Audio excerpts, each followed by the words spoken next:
What is the true story of Marco Polo?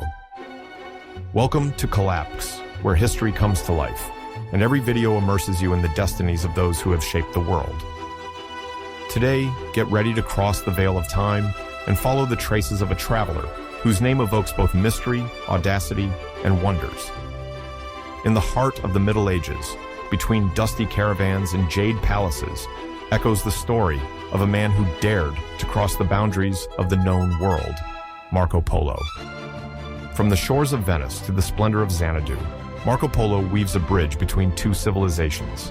But upon his return, his stories fascinate as much as they disturb. Truth or fiction, testimony or fable. His book becomes a medieval bestseller and a mystery that spans the centuries. What does Marco Polo's journey really reveal? But before setting out on a new adventure, don't forget to like the video and subscribe to the channel to not miss anything. Thank you and have a nice trip.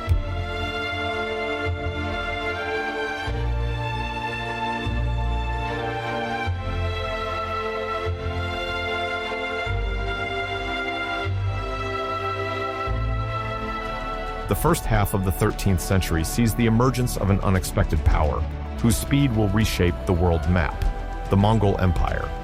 In less than 3 decades, it extends, under the rule of Genghis Khan and his successors, from the Sea of Japan to the plains of the Danube. This phenomenon disrupts the borders of Asia, Eastern Europe, and the Middle East, provoking meetings and conflicts simultaneously. This spectacular expansion gives rise to new diplomatic alliances, stimulates trade exchanges, and alters the geographical understanding of contemporaries.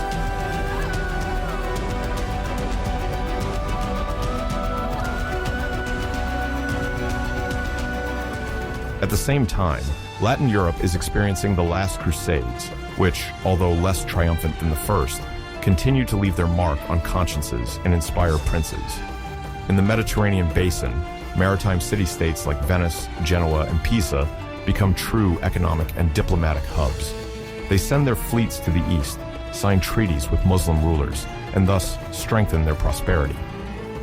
From the Adriatic Sea to the Black Sea, their trading posts multiply, further widening an already effervescent horizon.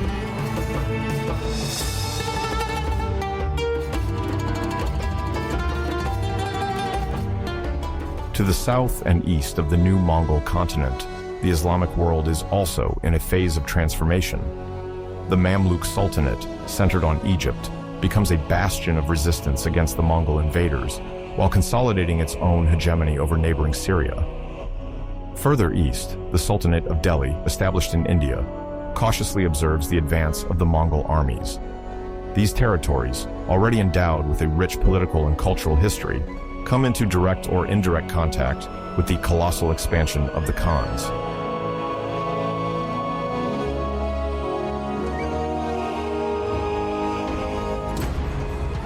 In this vast ensemble, a network of ancient routes, consolidated since antiquity, is reactivated.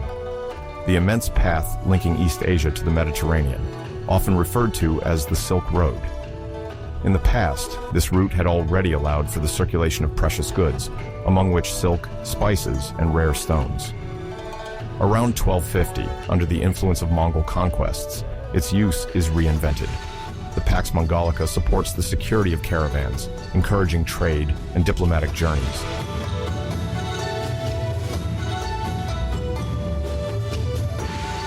The traffic does not only involve fabrics and exotic products, it also concerns horses, central elements of the Mongol economy and military power. Caravans travel thousands of kilometers, carrying with them the lapis lazuli of the Afghan mountains and the pepper of India. Arab, Persian, Turkish, and Chinese merchants mingle in the large caravanserai. Each stage becomes an opportunity for the exchange not only of goods, but also of ideas, techniques, and cultural practices. Meetings take place in several languages.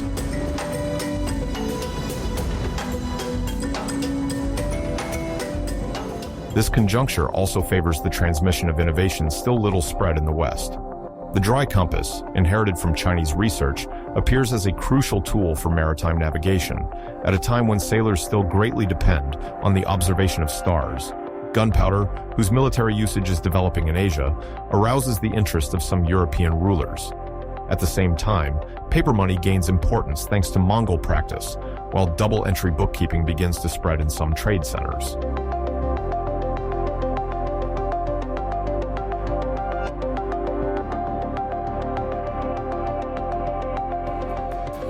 Venetian, Genoese, and Pisan merchants, increasingly oriented towards the east, began to take advantage of the relative security established by the Khans. The flow of spices, notably pepper, cinnamon, and cloves, is on the rise, feeding the luxurious gastronomy of European courts. Luxury products made in China, such as fine porcelains or silk fabrics, find an enthusiastic market in the West. In return, precious metals, mainly silver, circulate eastward, contributing to intensifying global transactions.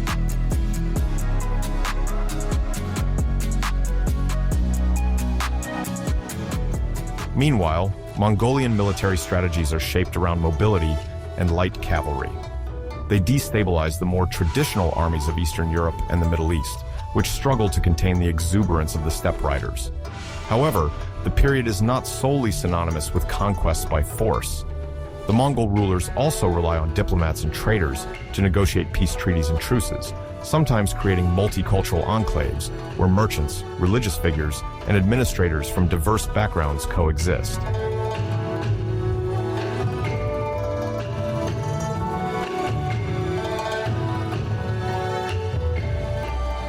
The Mongol rise gives birth to new capitals, like Karakorum in the Mongolian steppes, whose location symbolizes the epicenter of a sprawling empire. Later, the great Khans will establish their seat further south at Khanbalik, present-day Beijing, bringing Mongol governance closer to the most densely populated regions of China. In these flourishing metropolises, artisans captured or recruited from all corners of the empire, whether Iranian goldsmiths, Russian blacksmiths, or Muslim technicians specialized in hydraulic engineering, arrive en masse. The transfers of expertise multiply.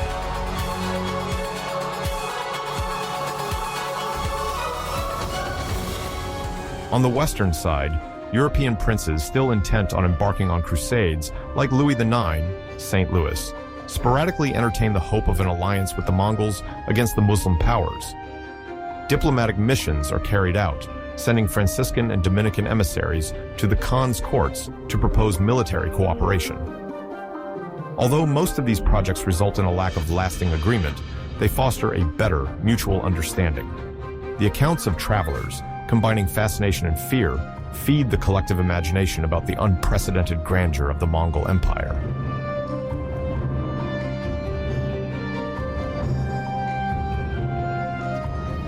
But Mongol influence is not unidirectional. The various Khanates, born from the gradual division of the empire, develop varied policies. The Golden Horde, established north of the Caspian Sea, weaves cultural relations with Russian principalities and influences their modes of governance. In these exchanges, the use of tribute, imposed on conquered territories, spreads, while Mongol elites sometimes adopt the local religion or marry women from foreign princely families. This multiplicity of situations makes the Mongol world particularly fluid.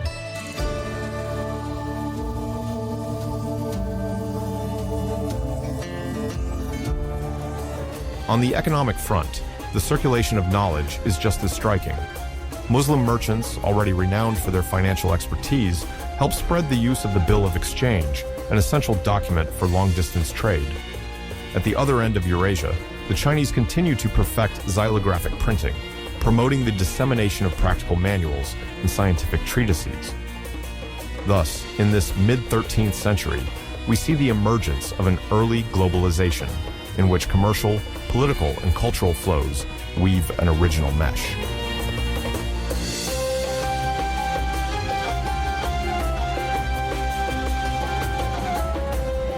At the heart of these connections, the Middle East remains a decisive crossroads, where Christian pilgrims, Jewish merchants, Muslim scholars, and Mongol envoys meet. The Mamluk Sultanate controls Cairo and Damascus, two leading cities, while port cities like Alexandria host intense commercial activity. Caravans crossing the Arabian Peninsula or skirting the eastern shore of the Mediterranean ensure the supply of spices, textiles, and rare stones, while conveying information on political developments within the Khanate.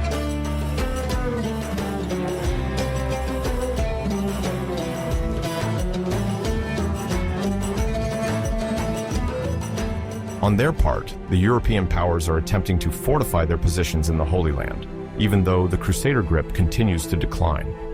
The Italian maritime republics still maintain trading posts there, seeking to reconcile diplomacy and trade with the Mamluk rulers. In this context, the innovation of the dry compass finds a particular resonance as sailors crisscrossing the Mediterranean gradually develop a more daring navigation, although it remains limited by weather uncertainties and the lack of sufficiently accurate maps to tackle the farther seas.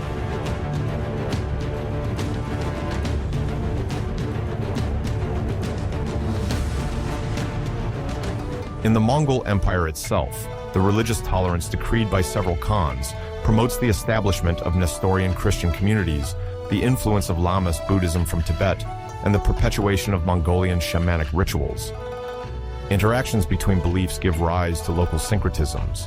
Latin missionaries, when they manage to reach these regions, sometimes notice the familiarity of certain rites with those of Eastern Christianity. These observations fuel the idea that Asia might harbor ancient Christian communities related to the legendary Prester John.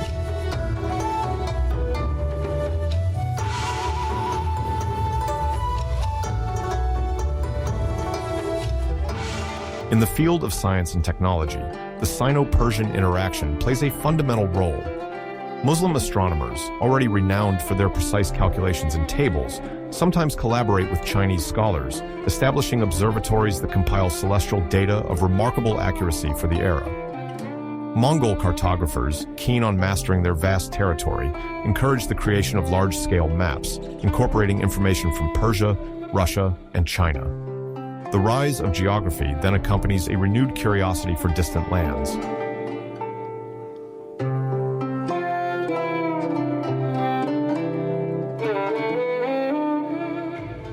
In Anatolia, the Seljuk Sultanate also intensifies its varied exchanges, as the caravan routes that pass through Konya and Kayseri connect to the major Mongol circuits. Merchants crossing the mountain passes of Asia Minor transport wool textiles, saffron, and hides from the west, while bringing back gold and embroidered fabrics from the east. Those initiated in the arts and sciences also move around, leading to initial intellectual exchanges between Byzantine, Arab, and Persian scholars on Anatolian soil.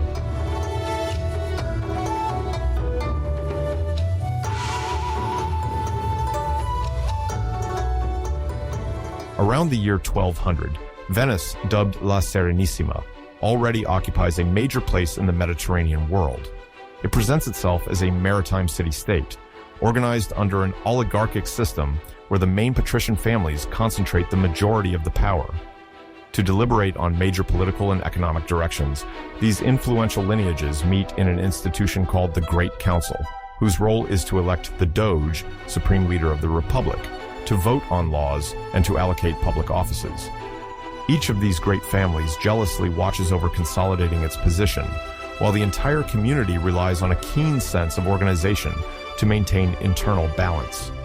This strong political cohesion allows Venice to protect itself against external interferences and to promote its commercial interests in a Mediterranean where the main issue remains the control of maritime routes.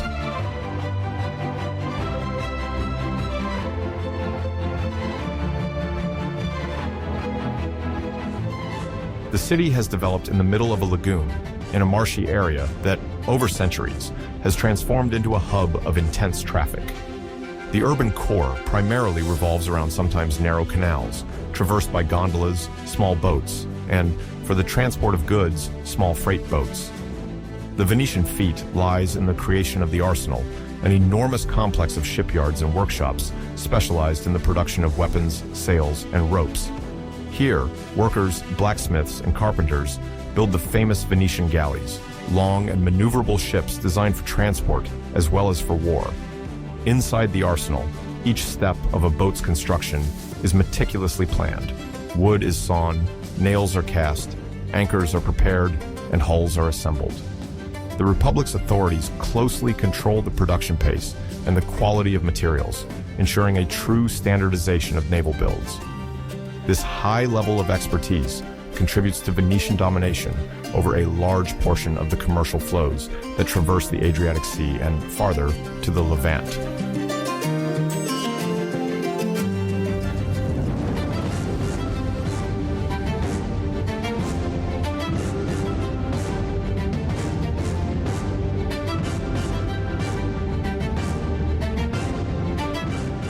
During the 13th century, Venice gradually weaves a network of trading posts, warehouses, outposts, and consulates, extending from the Aegean Islands to the Syrian ports, along with strongholds in Crete, Cyprus, and the coasts of Asia Minor. The diplomatic agreements negotiated with the Byzantine Empire, weakened following the Fourth Crusade, 1202-1204, often grant the Serenissima exclusive privileges in trade. Venetian enclaves thus form in strategic cities such as Constantinople, where merchants from the lagoon can reside under the protection of imperial charters, manage their affairs, build Latin churches, and store their goods. This web of close relationships with local princes and emperors strengthens Venice's ability to trade silks, spices, precious metals, waxes, and high-value handicrafts. The role of the Venetian navy, both merchant and military, proves essential in safeguarding these circuits and defending urban interests against other Italian powers, notably Genoa or Pisa, who also seek to expand their spheres of influence.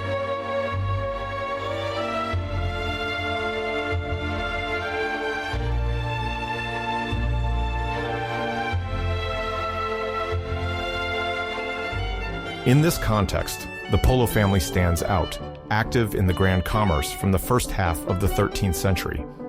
Sources do not provide a precise date regarding the Polo family's official entry into the merchant class, but all indications suggest they were involved in trade well before 1250. Their residence is near the church of San Giovanni Crisostomo in the Sestiere of Cannaregio, a quiet district in the north of the city. This area, crossed by the small canal of San Giovanni Crisostomo, is appreciated for its balance between proximity to centers of power, Rialto and the Doge's palace, and easy access to river and sea warehouses. Like many merchant families, the Polos are organized around a family home where both family life and a bustling commercial activity take place. Contract discussions, meetings with intermediaries, accounting, sample storage, and preparation of merchandise cases for departure.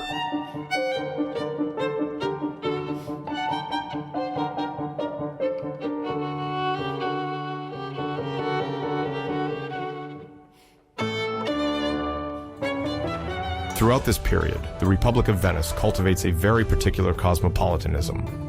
The Greeks, several thousand of whom fled the upheavals of the Byzantine Empire, retain their Orthodox rites and form relatively compact communities. The Armenians, coming from the Kingdom of Cilicia or more distant regions, excel in the trade of precious stones and jewelry making. The Jews, settled in Venice under precise agreements with the government, practice banking, medicine, or translation, and deploy their networks in other European cities. The Arabs, on the other hand, sometimes find themselves as freed slaves or immigrants, coming to do business in the lagoon capital, bringing their knowledge of scientific works, alchemical processes, or navigation instruments. This environment allows for the circulation of knowledge and techniques that Venice highly values, making the city a crossroads of commercial, diplomatic, and artisanal innovations. The Polos, in particular, thanks to their curiosity and extensive contacts, take advantage of this diversity to forge connections with partners beyond the purely Latin sphere.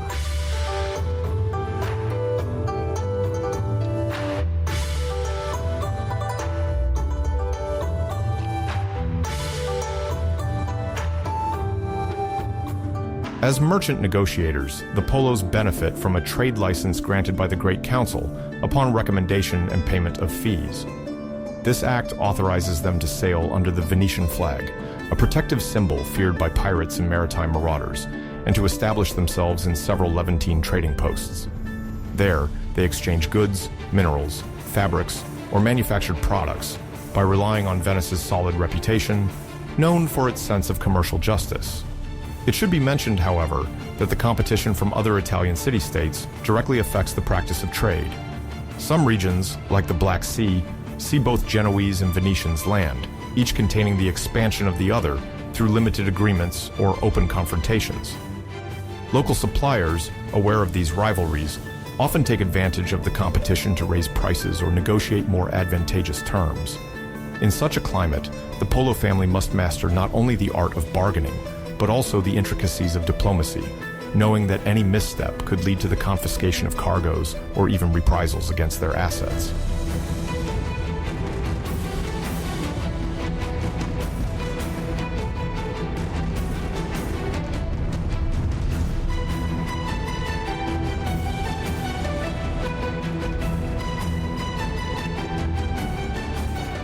Venice's establishment as an interface between the Mediterranean East and Northern Europe attracts a constant flow of spices, silks, and other goods of extreme value.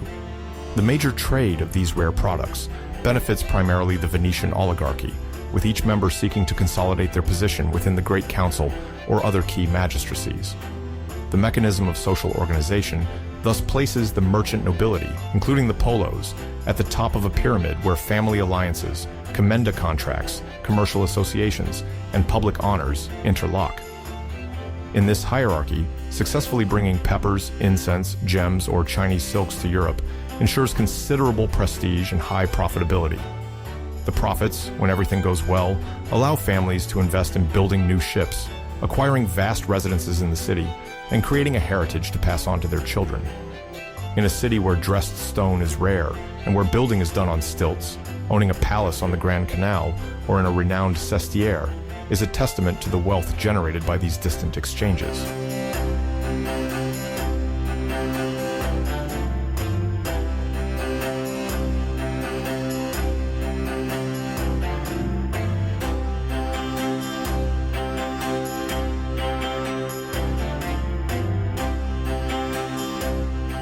The multicultural neighborhood characteristic of Venice is felt in the daily hustle and bustle. On the quays and inside the market halls, exchanges happen in Greek, Arabic, Persian, Chancery Latin, and various Italian dialects. The main transactions involve currency exchange, with Venetian ducats, gold coins minted with the Doge's effigy, and symbolizing local economic robustness, being widely circulated alongside Byzantine coins, Islamic dinars, and even some coins from Spain or northern France. Municipal officers, often multilingual, record large transactions in registers subject to government control. Meticulous accounting is encouraged by city authorities to reduce fraud and collect dues on each import or export. The Polos, being well established, fully integrate into this system of record-keeping and contract transfers to the point where their reputation extends beyond their residential neighborhood.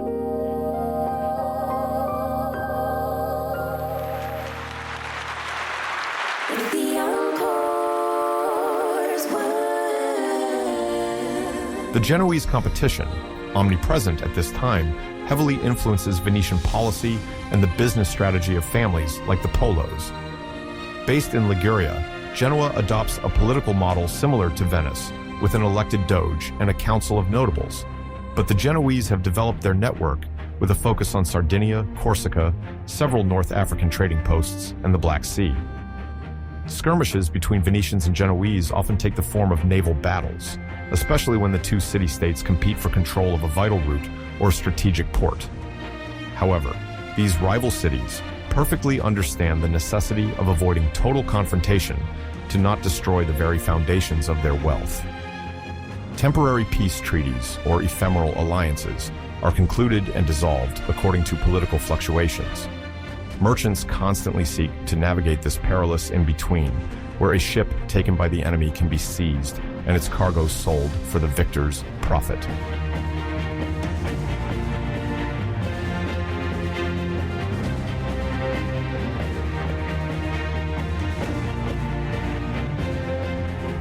One of the pillars of Venetian maritime supremacy remains the galley trade. Initially used as warships, with their fleet of rowers and long decks entirely cleared for combat, Venice quickly understands the interest in transforming these militant galleys into merchant ships capable of transporting large quantities of goods at high speed. The Great Council organizes regular convoys, called mude, which follow specific routes several times a year.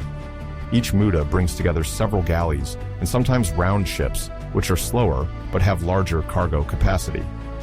This organization into maritime caravans considerably limits the risks of piracy and offers standardized logistics, departure times, predetermined stopovers, armed escorts.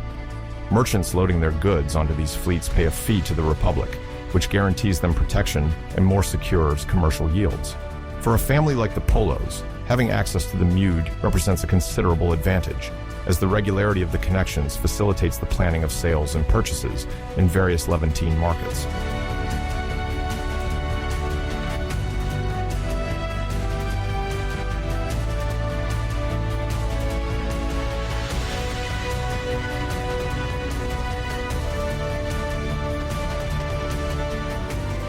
In detail, the management of these galleys involves private ship owners, often from the nobility. Some patricians invest in the construction of the ship, the payment of rowers, and security, while others finance the cargo. Profits are then distributed in proportion to the initial investment.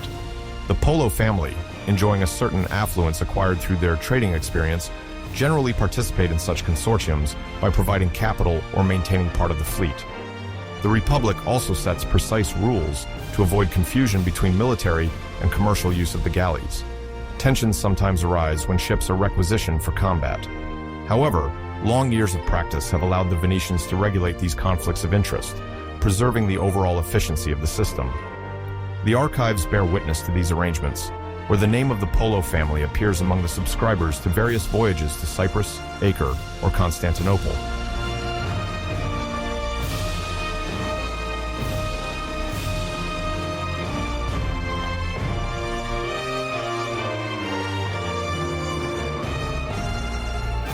Thanks to this exemplary organization, Venice cultivates the image of a city open to the world, where prosperity is based on the growth of nautical activities, innovation in navigation, and the circulation of goods across the Mediterranean. This dynamic attracts skilled workers to the arsenal, apprentice merchants aspiring to join the great patrician families, as well as foreign workers who see it as a chance for a better standard of living. The Polo family, while maintaining their activities as trans-Mediterranean merchants, fits into this climate of emulation. The specifics of the San Giovanni Crisostomo district, where their house stands, also reflect this spirit. There are weaving workshops, apothecaries' shops, sellers of silks, oriental carpets, and a steady flow of passing visitors. Marriages are often negotiated between merchant families to consolidate ties and ensure privileged access to certain routes or networks.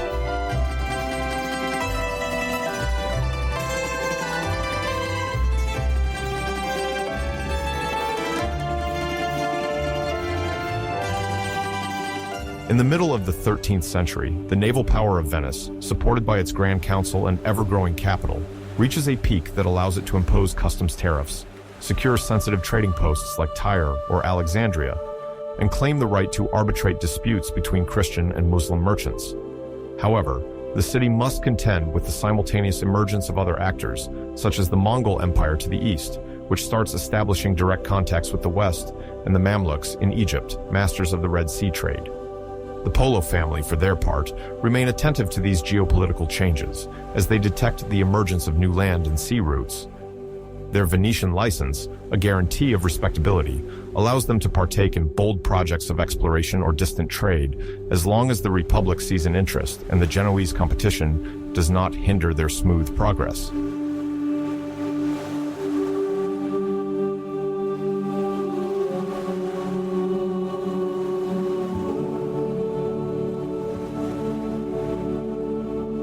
In 1260, as Venetian influence extends over the trade routes of the eastern Mediterranean, Niccolo and Maffeo Polo decide to embark on a trade journey that will lead them well beyond their initial expectations. They plan first to reach the Black Sea to exploit opportunities offered by trading posts frequented by Byzantine, Genoese, and Tatar merchants. The city of Soldaya, now Sudak and Crimea, is one of the gateways to the interior lands controlled by the Mongol Empire. The Polo family, like other merchants, must convert their Latin, Byzantine, and sometimes Islamic currencies into those usable in the region, a delicate financial exercise requiring solid knowledge of exchange rates and the prevailing weight systems.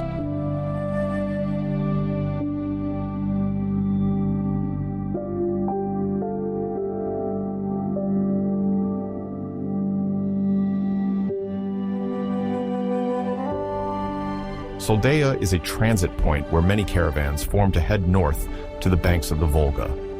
The exchanges there are bustling. One encounters furs from Russia, silk fabrics that have already traveled long distances, and spices whose origins are lost in even more distant lands. Along the quays, boats loaded with gold, copper, or ceramics follow one after another without interruption. The rise of the Mongol Empire, which then stretches from the Eurasian steppes to the banks of the Danube, has considerably facilitated the circulation of goods on these routes. The Polo brothers, aware of this advantage, venture further, hoping to forge new contacts and discover potential outlets for their future transactions.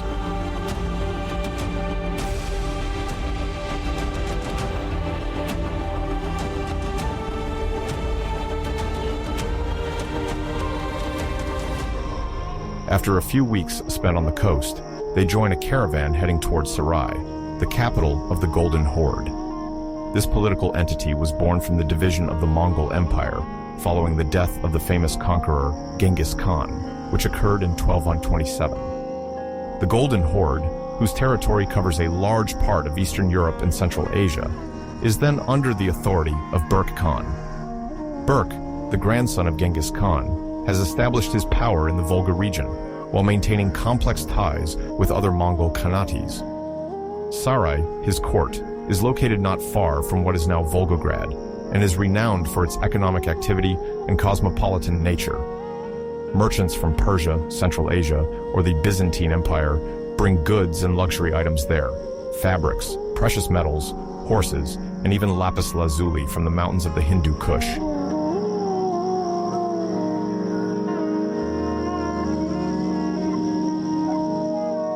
Upon their arrival, Niccolo and Maffeo Polo obtain the privilege of an audience with Berka Khan. Foreign embassies are welcome, as they contribute to the commercial growth that the Khan needs to consolidate his authority. The meeting takes place according to strict rituals. Visitors offer gifts, sometimes in the form of magnificent fabrics or small, rare objects, typically produced or traded in Italy. In return, the Khan grants them a letter of free passage, allowing them to travel across territories under the control of the Golden Horde. The Polos prove adept at meeting diplomatic expectations, a skill that will later serve them well with other Mongol or Turkish leaders.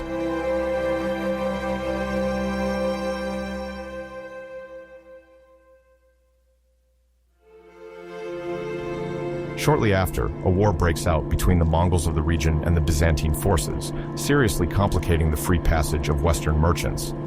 The Byzantines, whose capital is Constantinople, occasionally seek alliances with the Mongols and occasionally wish to repel any possible interference on their possessions in the Black Sea. This local conflict deprives Niccolo and Maffeo of a safe route to the west. The alternative of turning back to Venice seems too risky, as it would force the brothers to cross uncertain areas once again. In this context, they make the bold decision to continue their journey even further east, hoping to circumvent the troubles and benefit from the Pax Mongolica that extends beyond these regional borders.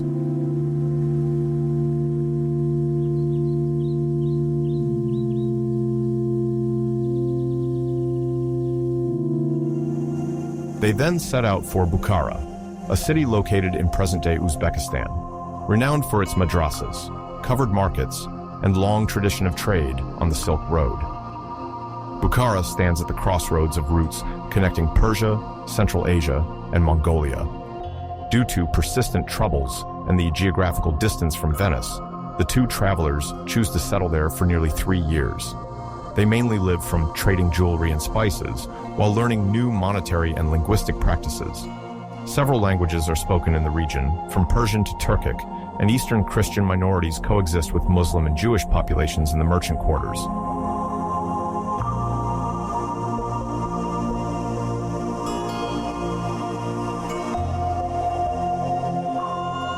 During this long stay, they meet an envoy of Kublai Khan, who has been the great Khan of the Mongol Empire since 1260 and rules over China under the Yuan dynasty.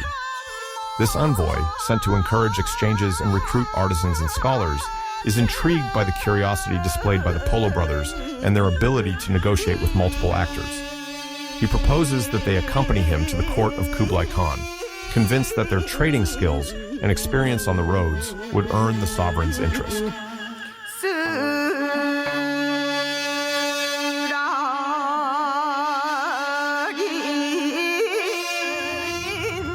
Polos accept, despite the magnitude of the journey. To reach Kublai's court, they still have to cross steppes, mountains, and deserts that separate Central Asia from Inner Mongolia. On caravans of camels and horses, they follow trails marked by wells and small towns, each stage marking a laborious advance into the vastness of Mongol territories. Local guides indicate passable passes, warn of sandstorms, and advise on how to find nourishment in an arid environment. The frozen rivers, steep passages, and lack of vegetation are all obstacles to overcome.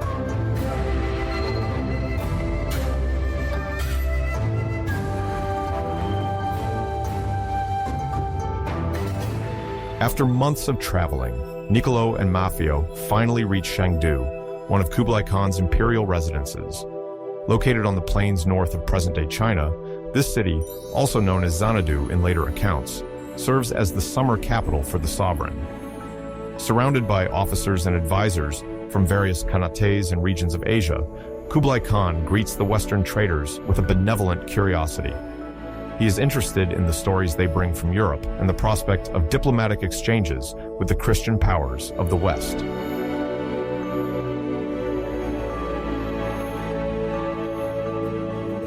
Impressed by their determination and knowledge, Kublai Khan entrusts the Polo brothers with a first letter addressed to the Pope in Rome, requesting the dispatch of Western religious and intellectual specialists. According to Mongol beliefs, religious tolerance is essential as long as peace and administrative efficiency are maintained. The Great Khan hopes to extend cultural and political ties while exploring the technical or spiritual knowledge that Europe might convey. The Polo brothers find themselves the bearers of this official sealed document, a true mark of trust from the Mongol sovereign.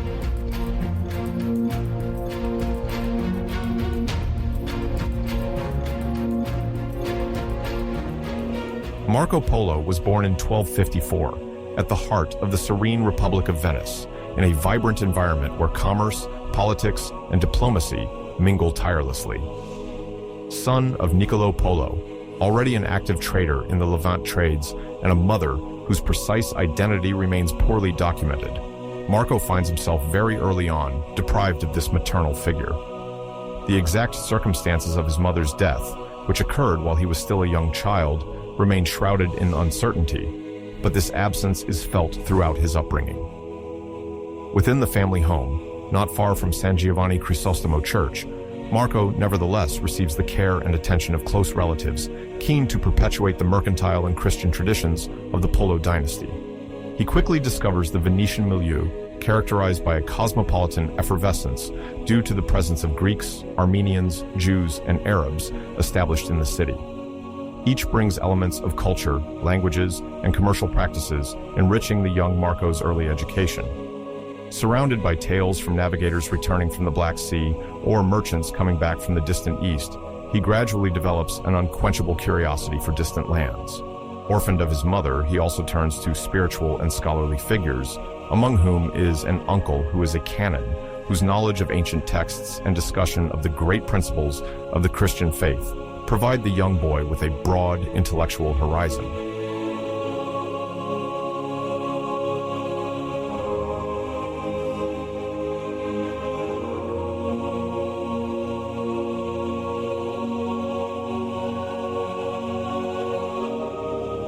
This uncle, mentioned in the rare family archives as the canon of the Cathedral of Venice, plays a crucial role in Marco's education. Aware of his nephew's intellectual potential, he introduces him to the study of Chancery Latin, used in official documents and the administrative correspondence of the Republic.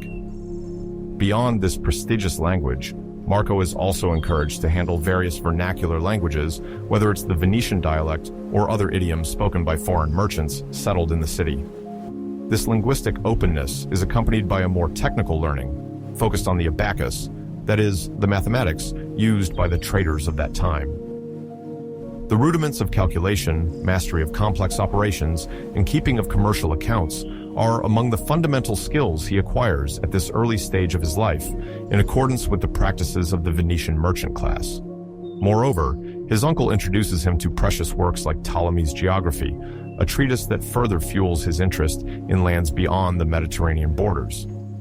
According to indirect accounts, Marco also immerses himself in the reading of a singular work named The Labyrinth of Isidore of Seville, where medieval scholarship blends with considerations on the world as understood through a Christian vision. Thus, the young man is gradually endowed with the intellectual, linguistic, and administrative tools that will be indispensable for him to participate in his family's major commercial enterprises as soon as he is old enough to travel or undertake official missions.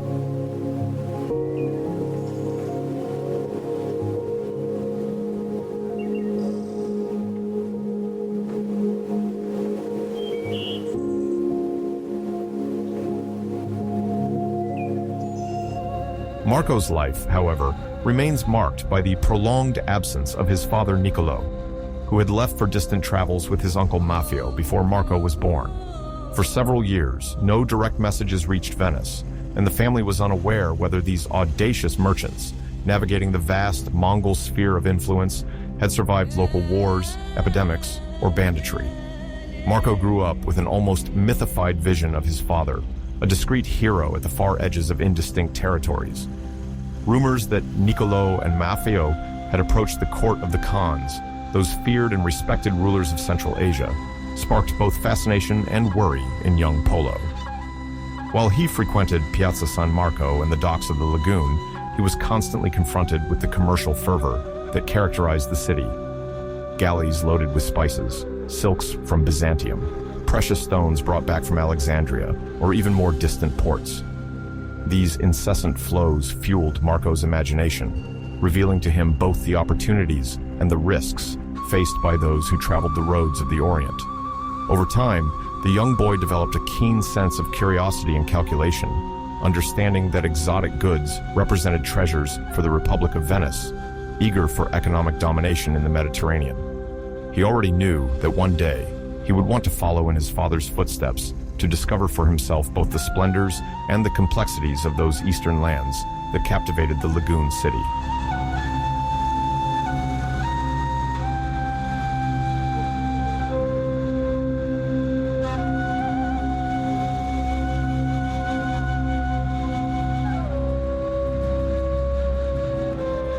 It was in 1269 that Marco's destiny took a decisive turn. That year, Niccolo and Maffeo Polo finally reappeared in Venice after nearly a decade of absence. Their return, shrouded in mystery, brought both relief and curiosity within the family circle. Marco, then about 15 years old, met for the first time these two figures, father and uncle, of whom he had only received fleeting echoes until then. He gradually learned of the adventures experienced on the roads of Central Asia, extended stays in distant caravans, encounters with Mongol dignitaries, and the astounding audience with Kublai Khan, the emperor of the Yuan dynasty, established in Khanbalik, the former Beijing. The stories from his father and uncle recounting the splendors of a court where Chinese dignitaries, Persian viziers, and Turkish merchants mingled nourished the young Polo's imagination. He marveled at the sumptuous offerings they had brought back, sparkling fabrics, rare spices, and precious stones. Very quickly, Niccolo and Maffeo sensed that Marco could be a valuable asset in their future project to return to the Orient.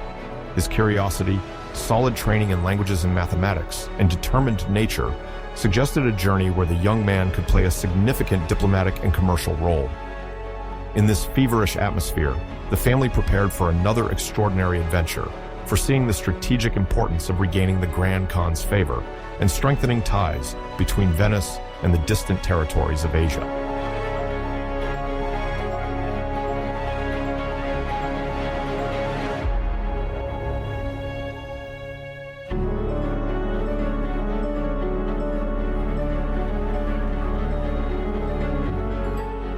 In the wake of this excitement, a crucial step loomed. The Polos had to secure papal approval before their next departure to the Orient. Indeed, according to Niccolo and Maffeo's testimony, Kublai Khan had expressed a keen interest in Western Christianity and wanted to receive religious emissaries capable of explaining the foundations of the Latin faith to him. However, the situation in Rome was complex. With Pope Clement IV having died in 1268, the crystallization of political issues delayed the election of the new pontiff. It was only in 1271 that Tebaldo Visconti was elected as Gregory the Kex, thus providing an official framework to validate the Polo mission. After embarking on a galley destined for the Near East, the small group arrived in Acre, the main port of the Latin Kingdom of Jerusalem, where the newly elected pope was briefly before returning to Europe. It was in this contested city, a crossroads for pilgrims en route to the Holy Land, that Niccolo, Maffeo, and Marco sought an audience with the new pontiff to obtain the accreditation letters intended for the Great Khan. The goal was twofold. Firstly, to send missionaries to arouse the Mongol sovereign's interest in the Christian religion, and secondly, to bring back oil from the Holy Sepulchre, considered an invaluable relic and a symbol of the spiritual connection between the Holy Land and Europe. Marco, the youngest of the group, observed and absorbed every detail of this diplomatic endeavor, marking for him the beginning of an active role in international negotiations.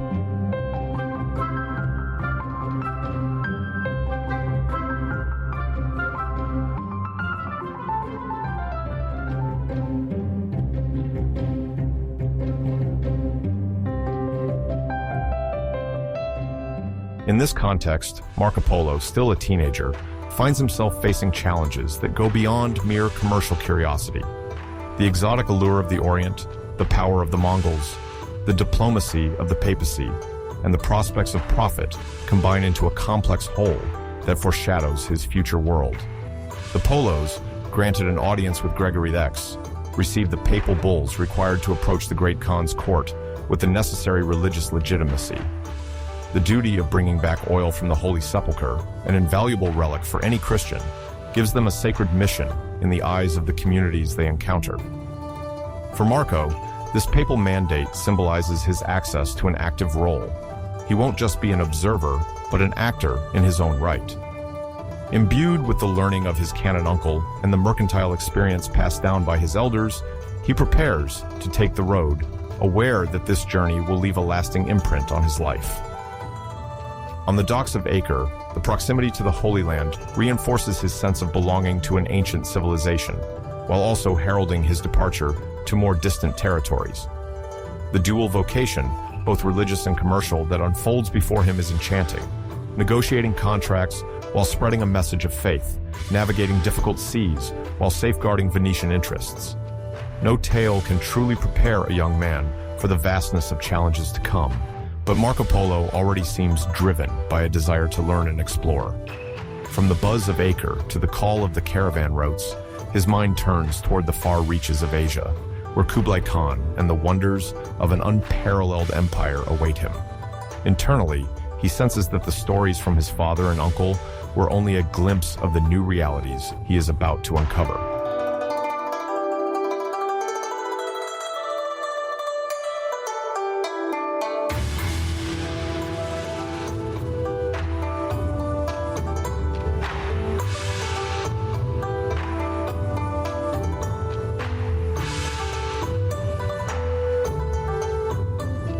At the start of 1271, while the Republic of Venice was flourishing thanks to its trade network spreading throughout the Mediterranean, Niccolo and Maffeo Polo were preparing to return to the east with young Marco, about 17 years old. From the Venetian lagoon, renowned for its many canals and sumptuous architecture, the prospect of a long terrestrial and maritime journey excited both curiosity and apprehension. Marco, who had never before traveled great distances beyond his native city, was discovering the meticulous preparations, choosing the goods to carry, checking the sturdiness of the chests, ensuring the reliability of their travel documents. They planned to take the safest possible route, first by sea to Acre, the principal port of the Latin Kingdom of Jerusalem, before embarking on a perilous crossing of the lands of the Near East.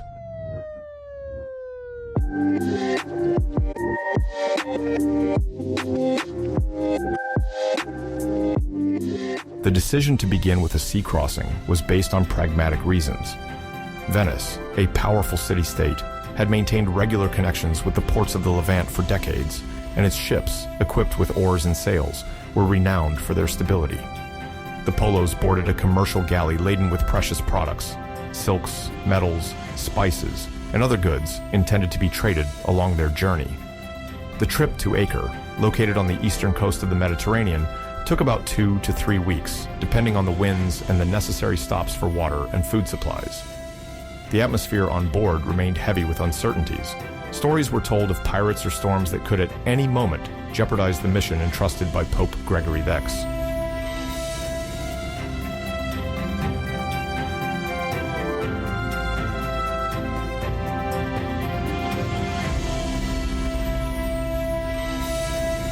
Upon their arrival in Acre, the travelers found a cosmopolitan city, the last stronghold of the Crusaders in the Near East, where Frankish merchants, pilgrims from Europe, and Eastern diplomats all lived side by side. This diverse environment allowed Niccolo and Maffeo to forge useful contacts before continuing their journey. Their ultimate goal was to reach the court of the Mongol Emperor Kublai Khan, who had expressly requested new Western emissaries. But the first step was to pass through Cilician Armenia, a mountainous region north of the Eastern Mediterranean, governed by Christian princes in close contact with the Crusaders.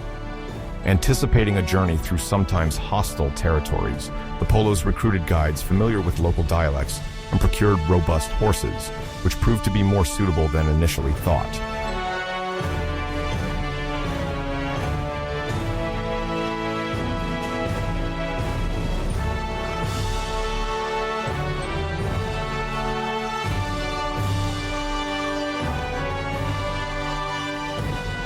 From Acre, the Polo caravan traveled northeast, crossing arid landscapes and roads dotted with fortified outposts.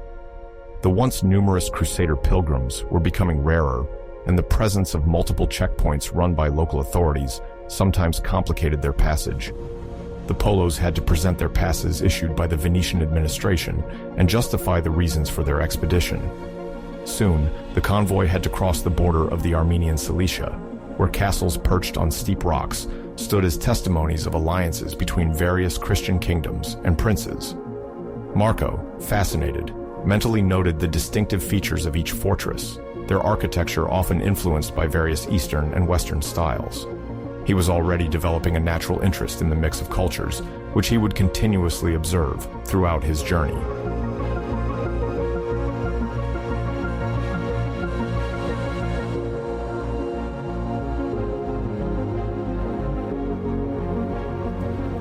After Cilicia, the route shifted towards the Taurus Mountains, a majestic mountain range forming a natural barrier between the Mediterranean coast and the Anatolian plateaus. The passes, often snow-covered even in summer, proved particularly difficult to traverse. In these mountains, Marco experienced for the first time the harshness of a changing climate, where snowstorms could surprise the caravan in a matter of hours. Fortunately, fortified villages offered rudimentary shelter. Shelters heated by wood fires, fresh water springs, and basic foodstuffs like flatbread and sheep's cheese. Local merchants exchanged their products for spices, which allowed the Polos to replenish their supplies. Marco was already noting the striking contrasts between the customs of the mountain peasants and those of the more urban populations he had observed in Cilicia.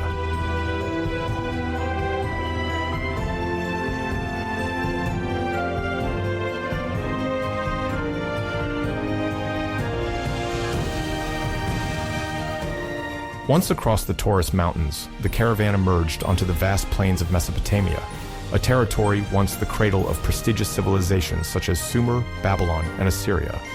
In the 13th century, these lands were under the influence of various Muslim dynasties, sometimes under the obedience of the Mongols advancing from the east.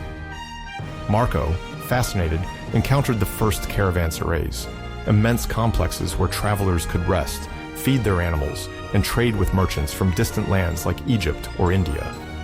The caravanserais also served as diplomatic meeting places where political gossip and strategic information were exchanged. The young Venetian learned the importance of collective security. By traveling in structured groups, merchants better avoided attacks by brigands and benefited from economies of scale when resupplying.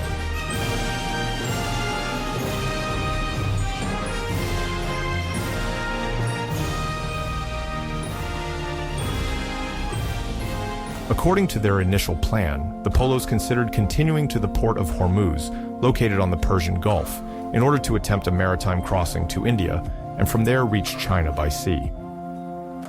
Hormuz was known as a thriving commercial hub where pearls, rare spices, and precious stones flowed. The shipyards produced vessels of various tonnages, though not well suited to the high seas. When the Polos took a closer look at the quality of these ships, they realized they lacked the sturdiness to face the Indian Ocean, whose storms could be formidable. Many ships were built of light wood and used assembly techniques less robust than those in the Mediterranean. After weighing the risk of losing their goods, they ultimately decided to abandon this route in favor of a more secure overland path.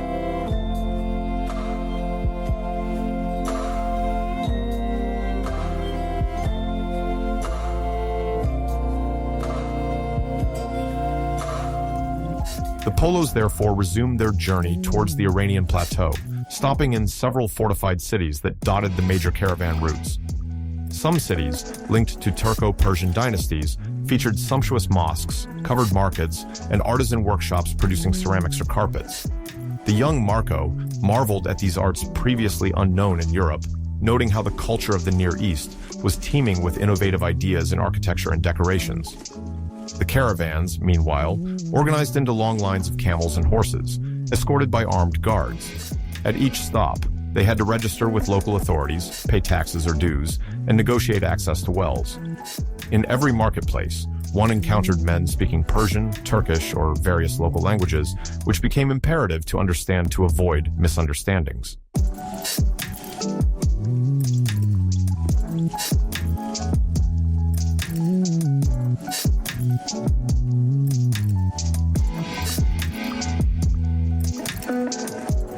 Over the weeks, the expedition advanced towards the heart of Persia, the central territory of present-day Iran, and finally reached the city of Yazd, located at a crossroads connecting the Arab world to Central Asia. Yazd, already renowned at the time, was distinguished by its water supply infrastructures and the growth of fruit trees in the middle of the desert, thanks to an ingenious system of underground canals called khanats. The winter there was harsh at night, despite sunny days. The Polos found a safe welcome in Yazd and various commercial opportunities. The city was renowned for its finely woven silk fabrics, often adorned with complex patterns and gold threads. These were among the luxury products highly sought after by the elites of various Eastern and European courts, which is why Venice wanted to establish lasting trade links in this region.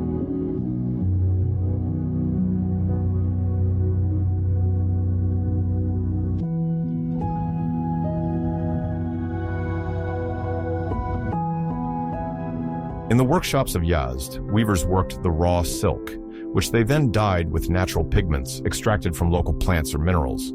The cocoons sometimes came from neighboring regions, but the expertise in weaving was well established in the city. Marco then discovered the essential role of local women, often involved in spinning and preparing skeins. He also noted the use of sophisticated looms, allowing for the creation of geometric or floral patterns with great precision. This observation struck him by its contrast with the more rudimentary weaving techniques he was familiar with in Europe. Moreover, he witnessed the importance given to the trade of these textiles, which then passed from hand to hand on caravan routes to the bazaars of Baghdad or Aleppo before reaching the Mediterranean coast.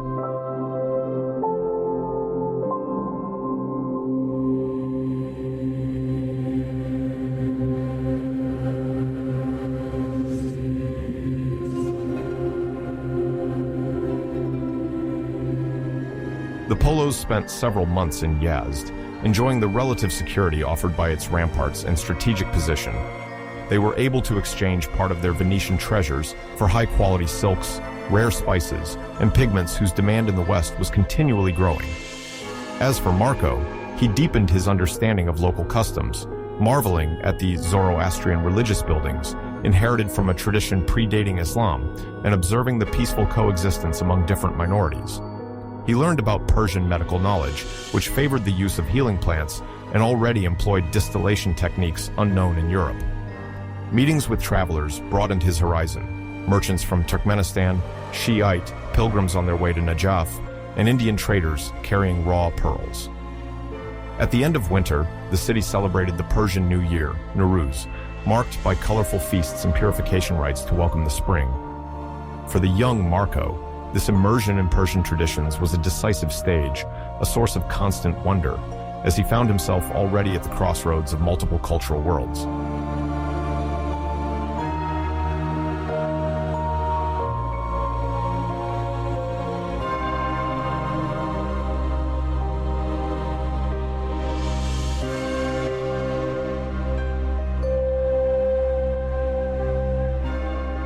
When Niccolo, Maffeo, and Marco Polo left the region of Yazd, probably around 1272, they embarked on the long route that would lead them from the Persian foothills to the high plateaus of Central Asia.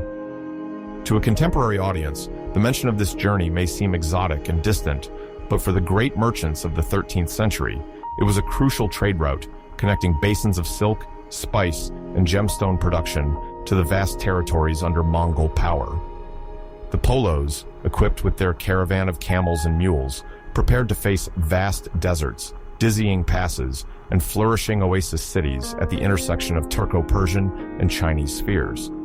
Their motivations were not only economic, they also carried diplomatic messages and responded to the curiosity of a great Khan, eager to discover the world beyond his borders.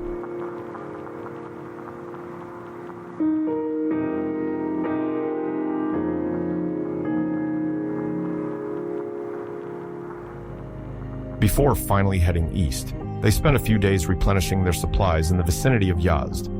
This city, located in the heart of present-day Iran, was already famous for its silk weavers, who dyed and embroidered meticulously crafted pieces.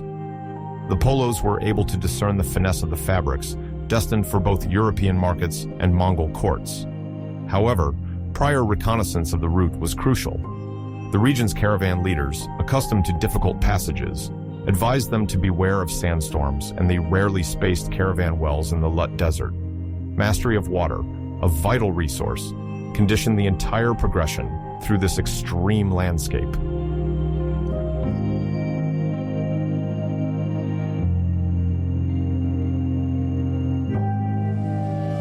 The Lut Desert, sometimes referred to as Dasht-e-Lut, stretches for hundreds of kilometers in the southeast of historical Persia. By the 13th century, its reputation was already well established among traders and travelers. It was said that its dunes could reach dizzying heights, and that the scorching winds perpetually shaped the landscape. Mirages, optical illusions caused by the glare, had deceived more than one merchant eager to glimpse the phantom shimmer of water in the distance. To avoid getting lost, Niccolo and Maffeo, supported by their local guides, would identify the surrounding hills at dawn and follow agreed-upon landmarks.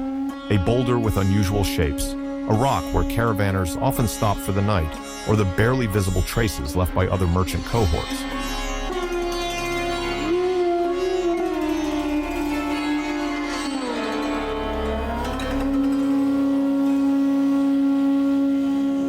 Each day of travel followed a precise routine.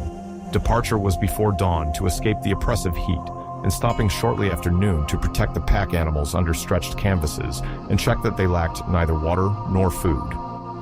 The caravan wells, dug at irregular intervals, were of vital importance. One would pump the often brackish water using leather buckets, taking care to filter it for human and animal needs. Sandstorms could arise with little warning, transforming the horizon into an ochre, menacing wall. In such cases, the caravanners hastened to cover their faces, protect supplies, and cover the eyes of the mounts to prevent panic. When the squall subsided, the entire landscape seemed reinvented, dunes reshaped, tracks erased, and sometimes sand particles so fine that they clung to clothes long after the storm.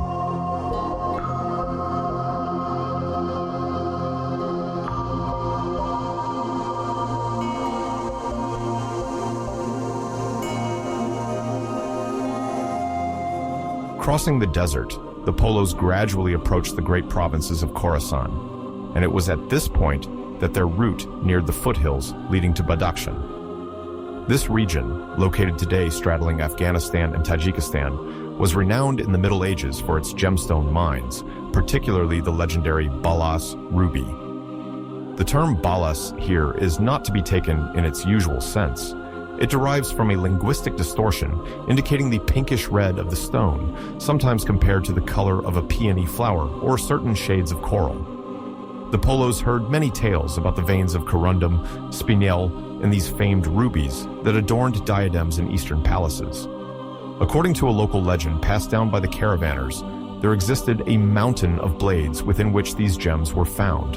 It was said that in ancient times, greedy conquerors had attempted to extract the rubies by cutting the rock. Their endeavor was supposedly met with numerous accidents, as if the sharp rock resisted the intruders with all its might. The merchants, superstitious, sometimes preferred to trade other riches rather than exploit these hard-to-reach deposits themselves.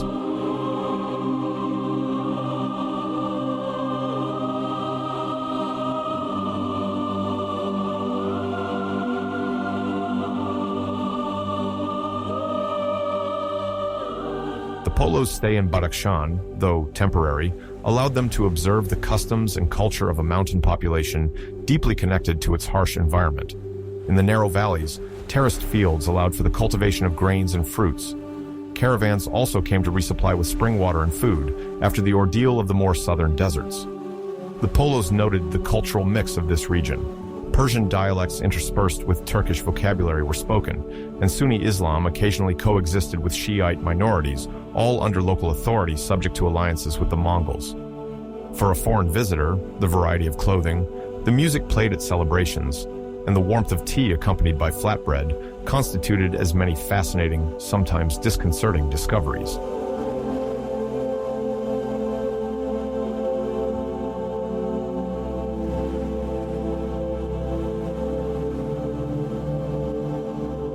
Beyond Badakhshan, the road continued to rise towards the Pamir. This vast plateau, often referred to by 13th century travelers as the roof of the world. The peaks there rise to more than 7,000 meters for some, and access to these altitudes represented a major challenge for caravans unaccustomed to such extremes. It is said that, as early as late summer, formidable cold winds swept into the narrow valleys, making progress even more perilous. The Polos, according to the accounts they later relayed, were struck by the thinning air. Even navigating a simple path became an ordeal, and they had to stop regularly to catch their breath and let the animals rest. Travelers of that era knew nothing of modern concepts like hypoxia or altitude sickness, but they associated these difficulties with the presence of mountain spirits who needed to be respected to avoid accidents.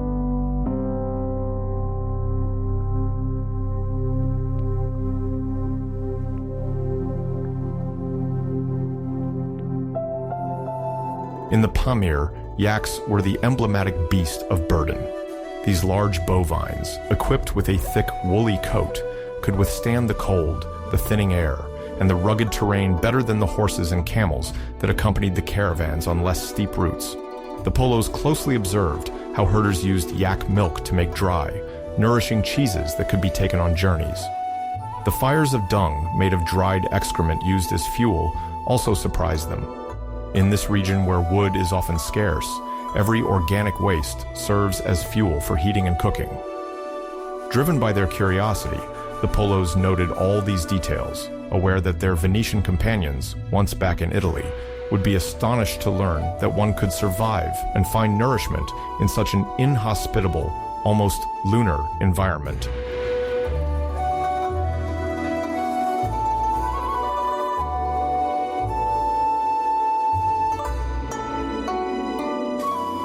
As they progressed, the chaotic topography of the plateau gave way to wider valleys, heralding the transition to areas under Turco-Persian influence. The glacial streams turned the expansive summer pastures green again, and campsites of nomadic shepherds appeared here and there. Some of them were fully mobile, the large round tents, often made of felt, which can be likened to ancient prototypes of yurts, allowed families to move with the seasons. The Polos took care to observe these semi-nomadic lifestyles, as they would report their descriptions to the Great Khan, always eager to know about the diversity of his territories and their potential vassals. The shepherds, on their side, readily traded some of their goods, cheeses, dried meat, and wool, for rarer goods like certain fabrics or spices that the Europeans transported from the West.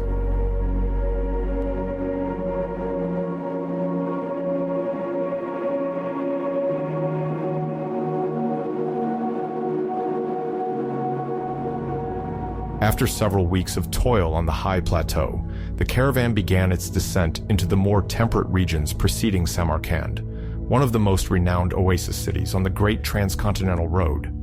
At that time, Samarkand was an essential crossroads for merchants and scholars at the confluence of multiple influences: Persian, Turkish, Arab, and soon Mongol. According to certain sources, the city had already suffered the destruction caused by the Mongol invasion a few decades earlier, but it had recovered under the rule of the horde. The new authorities, while imposing Mongol law, recognized the economic importance of this city for the transit of wealth and encouraged the reconstruction of its infrastructure.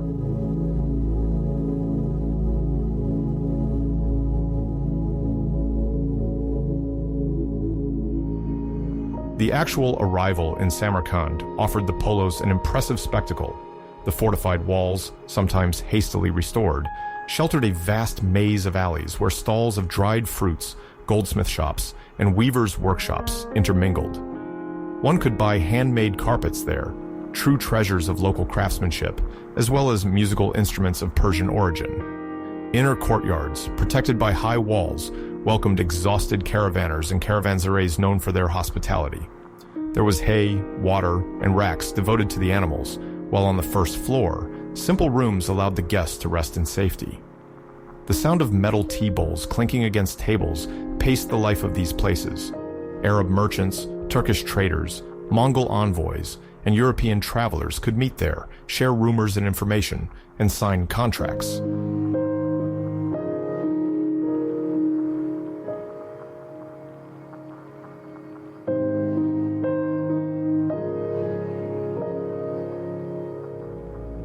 Markets in Samarkand reflected the vitality of a city where, for centuries, cultural influences from both the West and the East had mingled. The Polos saw with their own eyes Turkic Persian artisans crafting meticulous enameled ceramics decorated with calligraphic motifs and geometric figures. Some pieces were destined for export to Baghdad or Damascus, while others were headed to China, where collectors already appreciated the originality of Islamic designs. This commercial circulation was carried out through caravans organized into true corporations, featuring specialized leaders for camel rentals, accountants who ensured the distribution of goods during stages, and interpreters skilled in several languages. Marco Polo, keen on these contacts, took advantage of every encounter to improve his knowledge of regional dialects. He exchanged with Uyghur merchants, spoke a few words of Persian, and even attempted to grasp the basics of Turkish to be understood by the nomadic traders.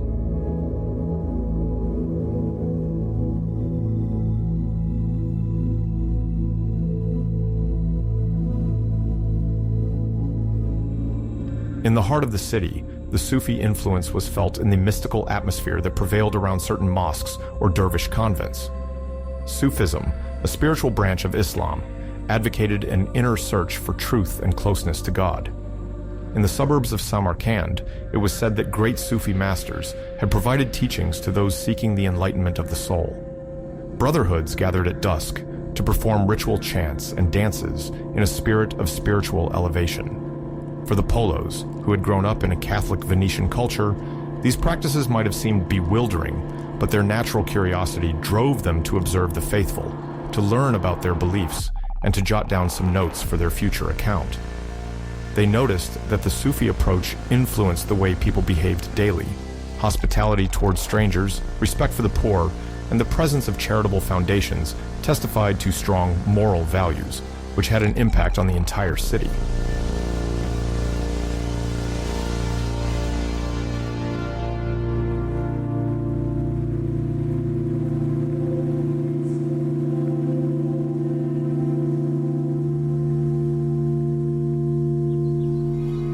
Samarkand also offered a glimpse of political organization under Mongol suzerainty.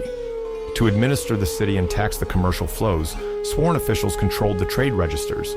Merchants had to pay a customs duty, set according to scales that the Polos sometimes found high, but whose relative stability guaranteed some predictability of trade. The mints, monitored by the Khan's representatives, struck coins mixing the Arabic or Persian alphabet with Mongolian inscriptions, reflecting the empire's desire to unite the peoples under one authority.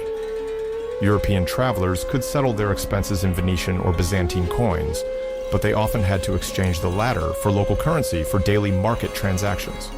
These conversions required extreme vigilance. Rates varied according to the purity of metals, and unscrupulous money changers sometimes took advantage of foreigners' ignorance.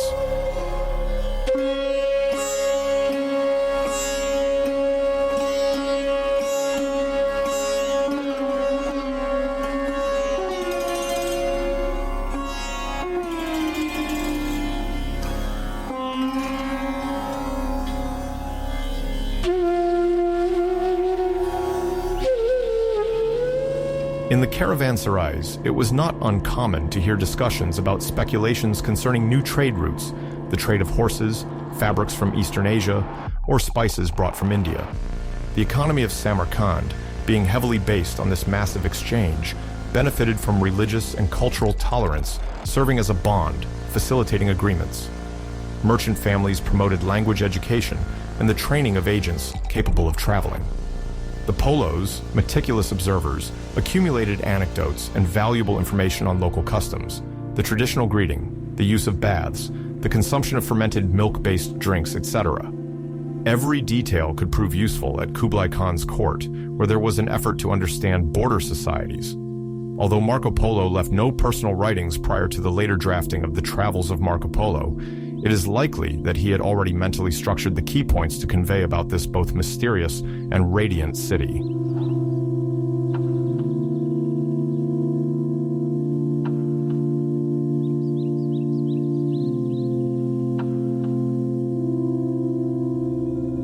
For Europeans who had never set foot in Central Asia, Samarkand sometimes evoked fables of an Orient populated with magicians and fabulous creatures.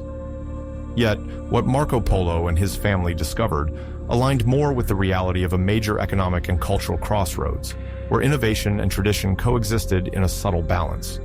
Weaving techniques, double-entry bookkeeping gradually introduced under the influence of great merchants, the presence of itinerant doctors practicing remedies based on plants and minerals. All these components reflected a world already globalized, long before the words explicitly described this phenomenon. The Polos recognized a vibrancy comparable to that of the great Mediterranean ports, but in a radically different geographical context.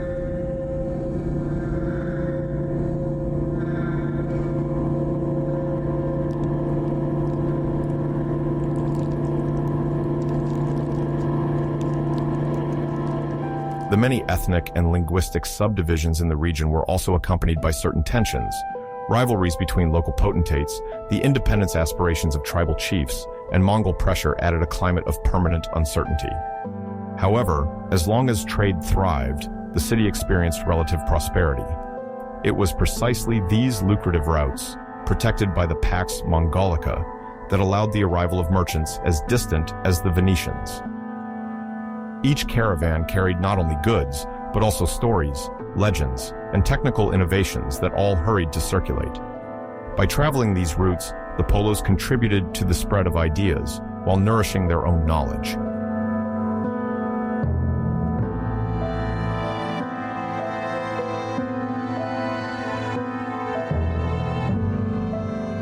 In the gardens of some residences in Samarkand, fruit trees offered peaches, apricots, and grapes. These products, typical of continental climates, charmed visitors with their intense flavor. The markets abounded with dried fruits, almonds, and pistachios, used in numerous culinary preparations, which Marco Polo particularly appreciated. Between two Islamic architectural palaces, one could encounter caravaneers coming from the northeast of the Mongol Empire, as well as travelers from the Indian Deccan, who came to exchange spices for fabrics. This colorful mosaic deeply marked the imagination of the Polos and later explained the awestruck description Marco gave of Asia in the stories that would circulate in Europe.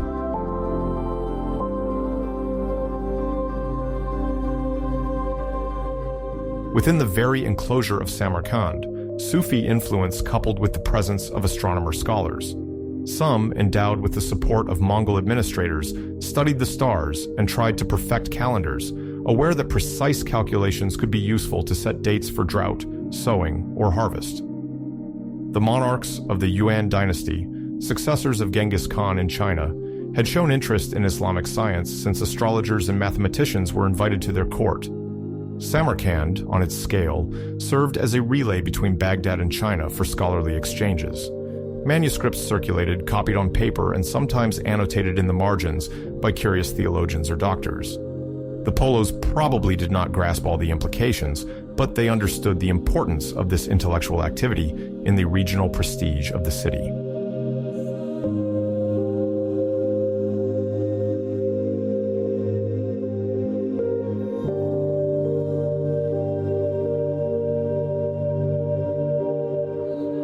After staying for some time in this cosmopolitan oasis, The Polo's caravan was already considering the next stage, further east, towards territories where the influence of Kublai Khan was more direct. However, before departing, they made sure to have their animals examined and replenish their stocks. They also inquired about the best-guarded new routes, hoping to avoid conflict zones. The information gathered in Samarkand would be valuable to them for crossing, further ahead, the great river routes and circumventing any strongholds held by rival lords. The network of informants was dense, and those who were generous with small gifts or flattery could obtain the best advice.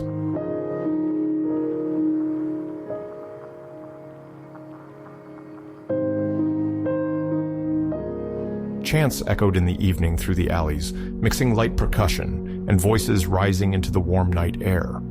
The Polos saw this as a sign of the importance of music in the city's cohesion, a celebration for a caravan arriving safely, a funeral vigil, or simply the celebration of a birth. Everything was a pretext to create social bonds. However, this festive dimension did not obscure the harshness of life for those who had neither land nor trade. Beggars clustered at the city gates, relying on the merchants' charity. The Sufis, for their part, often worked to help the weakest, distributing food and clothing. Thus, Samarkand revealed itself in multiple facets, oscillating between grandeur and precarity, refined knowledge, and sometimes challenging realities.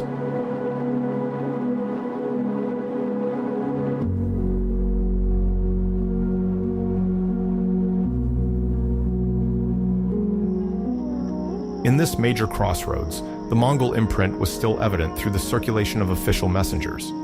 They were recognized by their paisa, an engraved metal badge similar to the famous golden seal that Marco Polo would later possess in China. Thanks to this object, couriers could demand fresh mounts, provisions, and lodging at relay stations, true administrative outposts of the empire. The Polos, mixed into this incessant traffic, quickly adapted to the customs, showing a clean bill of health at checks, paying their taxes diligently, and avoiding any altercation that might slow their journey. Their main objective remained unchanged: to reach the eastern regions as quickly as possible, to respond to Kublai Khan's call, and to provide, as faithfully as possible, an account of the regions traversed.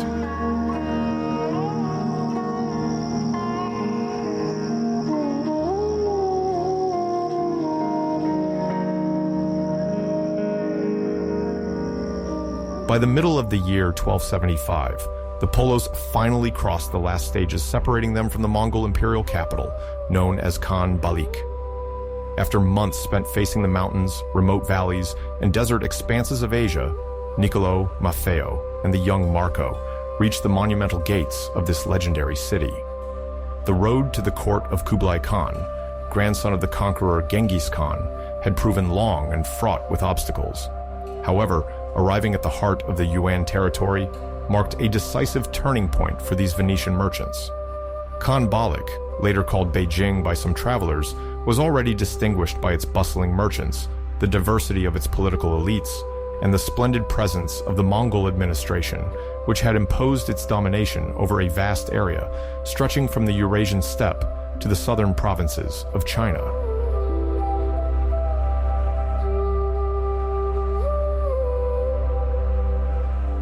As the convoy reached the city's outskirts, the atmosphere became more solemn. Mongol sentinels, recognizable by their formidable composite bows and fur-lined coats, watched the arrivals. They patiently checked the safe conducts and examined the gifts meant for the sovereign. Custom indeed dictated that all visitors of rank, particularly envoys from distant lands, express their allegiance and respect through appropriate offerings. For Niccolo and Maffeo, who had already met Kublai Khan during an initial stay, it was rather a matter of renewing the mutual trust established with the court. Marco, on the other hand, was discovering these imposing rituals for the first time. The Venetians marveled at the multicolored crowd: Muslim dignitaries wearing turbans, Chinese scribes in silk robes, Turkish intermediaries, all eager to present grievances, tributes, or requests to the great Khan.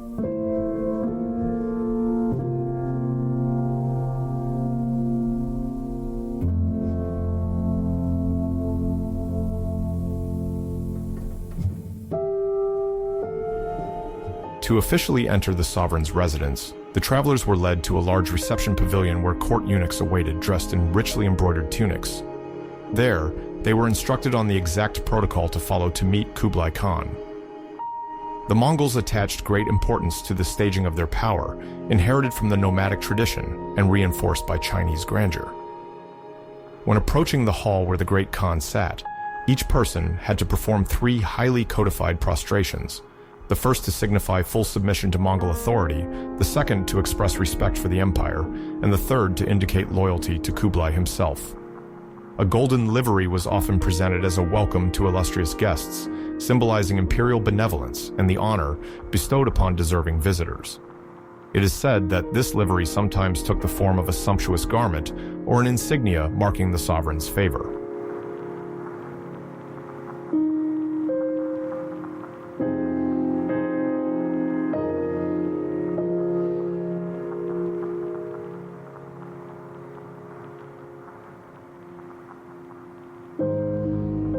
In the year 1275, the great Khan, around 60 years old at the time, was at the peak of his reign.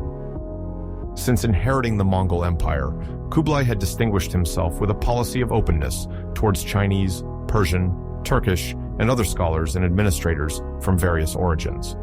Dubbed by some as the Sinicized Mongol Emperor, he encouraged the fusion of knowledge and promoted intellectual contributions from each region under his control. Under his authority, the tax system was reformed to streamline tax collection, inspired by both traditional Chinese methods and the input of Islamic advisors specialized in financial management. Kublai also established an administrative system where non-Mongols could hold key positions, which occasionally sparked tensions with the more traditional nomadic aristocracy.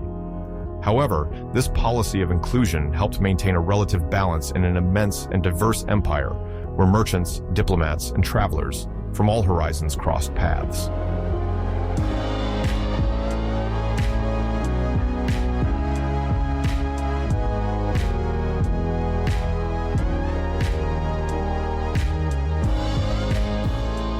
When Niccolo, Maffeo, and Marco were introduced to the sovereign, the room revealed itself to be both imposing and subtly decorated. The throne stood on a platform, surrounded by sumptuous draperies whose motifs intertwined Mongolian iconography, galloping horses, eagles soaring over the steppe, and imperial Chinese symbols like dragons and stylized clouds. The honor guards, amassed on the sides, wore ornate armor and watched for any sign of danger. The Venetians, following the instructions received, bowed according to the 3 ritual prostrations, then waited for permission to speak. The silence was punctuated by the discreet tinkling of precious metal adornments found on the belts and headdresses of the court. Finally, Kublai Khan, dressed in a shimmering silk robe, extended his hand toward the travelers, inviting them to step forward. The initial exchanges were conducted through Persian and Chinese interpreters, until Marco, in a bold gesture, spoke directly in a language close to Mongolian, which he had acquired during his months on the road. This surprising linguistic skill immediately captured the great Khan's attention, who saw it as proof of the young Venetian's observational talent and adaptability.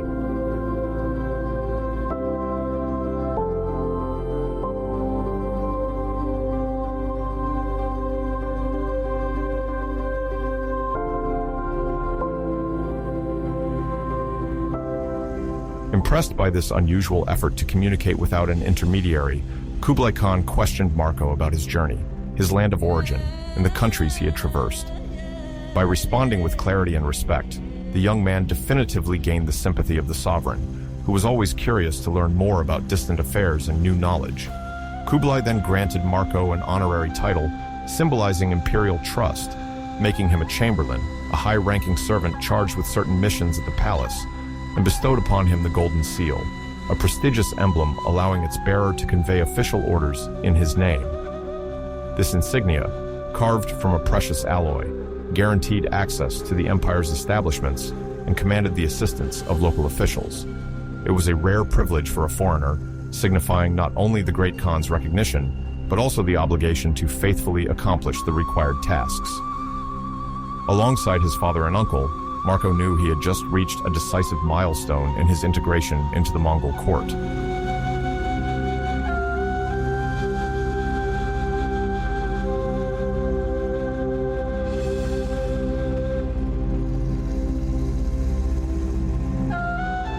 In the days that followed, Marco gradually discovered the many facets of imperial life. He was granted the opportunity to attend the hunt, one of Kublai Khan's major pastimes, a direct legacy of the Mongols' nomadic horizon. The grand hunting expeditions, sometimes organized on the plains near the capital, involved an impressive display of riders, falconers, and guides. The falcons, carefully trained, were considered valuable assets for the Mongol Grand Duke. The prey, whether deer, gazelles, or small birds, were methodically tracked. The courtiers crowded to admire the hunter's skill, and sometimes hoped to impress the Khan by offering him choice game. For Marco, these imperial hunts were a unique opportunity to understand the mindset of the steppe conquerors and the central place of equestrian art in their culture. He noted every detail: the organization of the camp, the role of music and drums in directing the beasts, and the impeccable coordination of horseback archers capable of shooting at full gallop.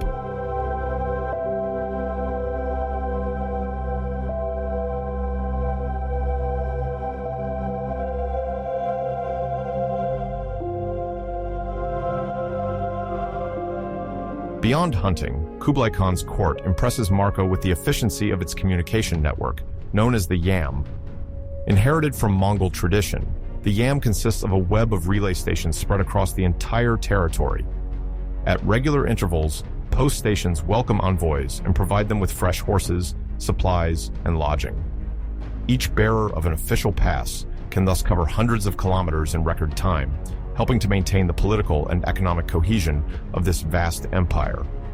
Diplomatic messages, imperial decrees, and military reports circulate quickly from one province to another, ensuring the promptness of strategic decisions. According to Marco, the diligence and discipline of the relay station officials constitute one of the pillars of Mongol power, allowing Kublai to closely monitor his governors and respond swiftly to any threat or rebellion. For an observer from Europe, the efficiency of such a system, similar in principle to the postal system of ancient Rome, represents a striking discovery.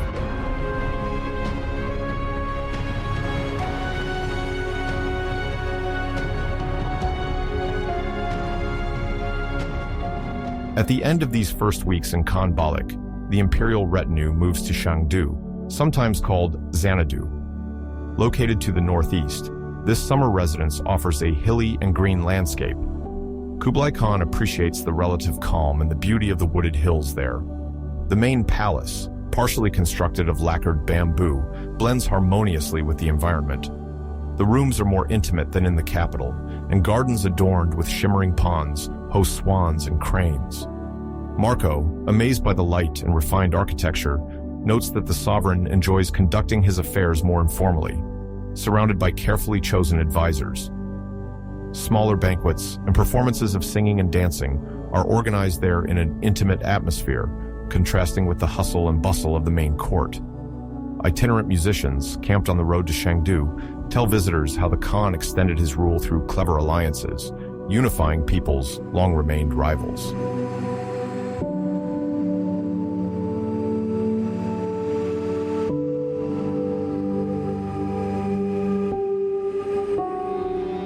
The use of lacquered bamboo reflects the meeting of Chinese techniques and Mongolian know-how. The frames, strong yet flexible, are adorned with hand-painted animal motifs. Large roofs, covered with glazed tiles, protect from any bad weather. Underground canals supply fresh water to flower beds, where varieties from distant lands grow. Prestigious guests are received in less imposing but cozier rooms than in Khan Balik. The presence of the Khan, often dressed in a light silk robe, gives the whole an atmosphere of benevolence, far from the rigidity of the grand imperial audience. Thanks to his prerogatives as chamberlain, Marco has the opportunity to examine every corner, marveling at the harmony between nature and architecture, a symbol of the balance Kublai strives to maintain within his kingdom.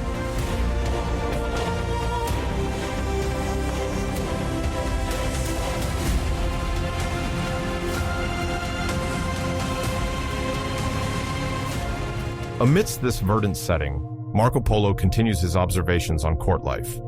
As a chamberlain bearing the Golden Seal, he visits the administrative departments established near the palace, examines the drafting of records, and notes the variety of writing systems used. He quickly understands that the coexistence of cultures, Chinese, Persian, Turkish, Mongolian, underpins the prosperity of the empire. The trade tax, for example, benefits from the knowledge of Arab merchants, while the translation of scientific works involves Chinese scholars and Persian scribes. This cultural plurality, encouraged by Kublai, helps cement the stability of his territory, while awakening Marco's curious mind.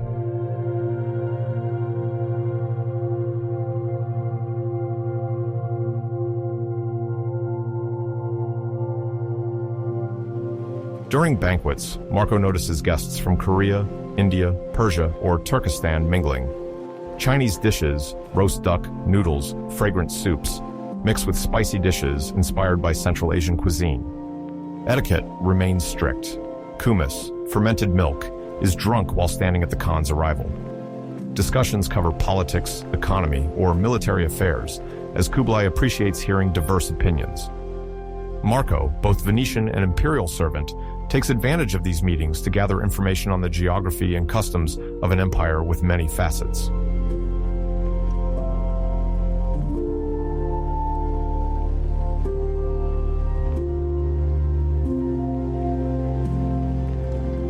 As Marco strolls through the galleries and courtyards, he discovers a surprisingly efficient administration.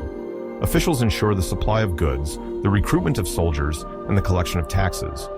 Mongol officers send their reports to scribes who compile the data before sending it to the Khan via the Yuan. Confucian, shamanistic, and Islamic traditions coexist in this vast cultural mosaic.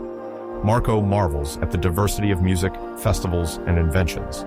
He writes everything down, aware of the incredible richness of this Mongol court, where the fusion of knowledge rivals the splendor of the imposing rituals of imperial authority.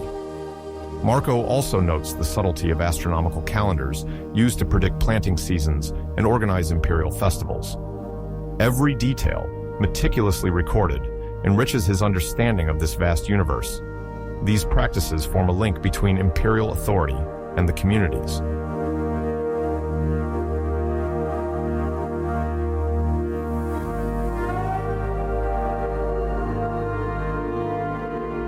In the year 1277, when Marco Polo has been residing at the court of Kublai Khan for 2 years, the Mongol ruler begins to appreciate the exceptional skills of his young Venetian protege. Thanks to his knowledge of languages and his ability to adapt quickly, Marco is now considered a reliable intermediary for conveying imperial directives across the vast territories of the Yuan Empire. That same year, the Great Khan decides to send his special envoy to the southern province of Yunnan, a region still partly turbulent with pockets of resistance. Charged with establishing control over mineral resources and observing the local situation, Marco Polo leaves the imperial capital, probably Khanbalik, on the site of present-day Beijing, and embarks on a long journey that will lead him to the lush mountains and humid plains of southwest China.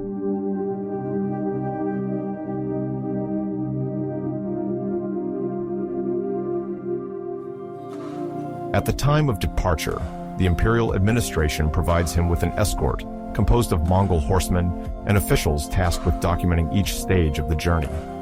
The presence of these scribes shows the importance Kublai Khan places on consolidating his frontier territories. The route taken is intended to be safe, but the rugged topography of Yunnan sometimes forces the caravan to venture onto steep paths along cliff edges.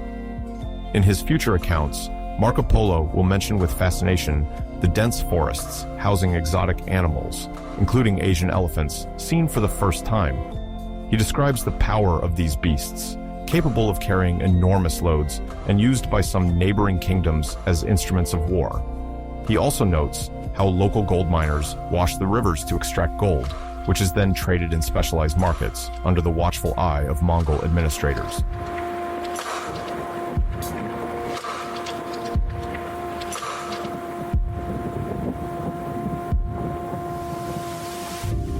Yunnan, due to its geographical position, controls the trade routes connecting inner China to Southeast Asia. Since the conquest of this vast area by the armies of Kublai Khan, the empire has been striving to better assess the wealth of the land and to set up mining operations. Marco, as an official representative, is tasked with recording yield and checking taxation in this province.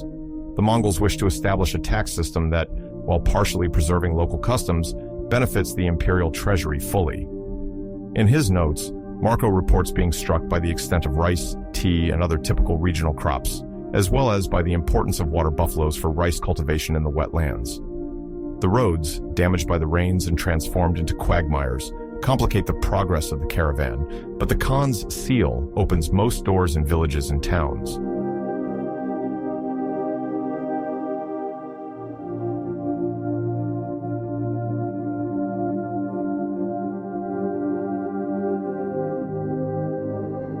The explorer also relates having observed in Yunnan an animal locally named the lion dog.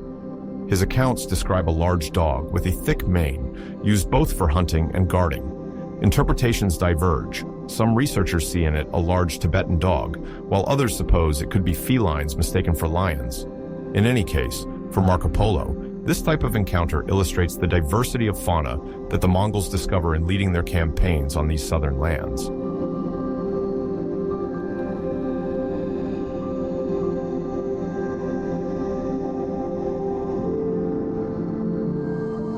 Once his mission was accomplished in the mountains and valleys of Yunnan, Marco Polo was asked to move further east to inspect a significant portion of the Grand Canal. This waterway, undertaken over the course of previous dynasties, is crucial for ensuring the transportation of essential goods, notably grain and salt, to China's major cities, including the capital. Under Kublai Khan's reign, numerous projects are underway to expand and streamline this river network. The empire's engineers, supported by Chinese scholars, are perfecting locks and dams to control floods and maintain a constant flow of barges. Marco Polo, amazed, describes the labor chains and the precision with which stone and wood are cut to strengthen the banks.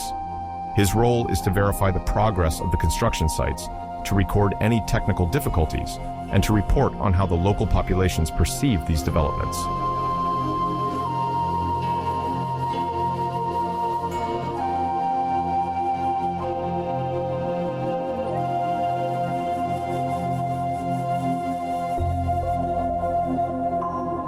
During this inspection tour, Marco hears of a bold project, the creation of a floating bridge over the Yangtze Jiang, the country's longest river. According to the testimonies he gathers, the construction would rely on an alignment of boats or caissons firmly linked to each other, supporting a wooden deck that can be quickly configured between two shores. This innovation would allow Mongolian troops and merchant caravans to cross the river without depending on a stone bridge, often long and costly to erect. Marco notes with admiration the logic of assembly and the way the cables, fixed to the banks, stabilize the caissons.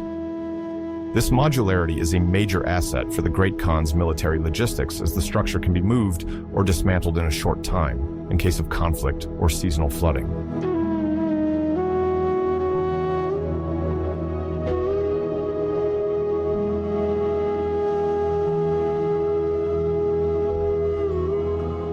While traveling along these sites, Marco Polo becomes more familiar with the military organization established by Kublai Khan. The Mongols divide their armies into contingents called tumans, each with 10,000 cavalrymen or foot soldiers.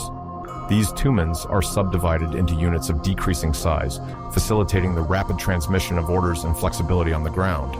Thanks to a perfected network of postal relays and the smoke signals used from watchtowers, Mongol commanders can send messages across the empire in record time. This is a direct legacy of the war experience accumulated by the Mongols since their rapid expansion in Central Asia. Information flow, supported by skilled riders, is crucial to maintaining the empire's cohesion.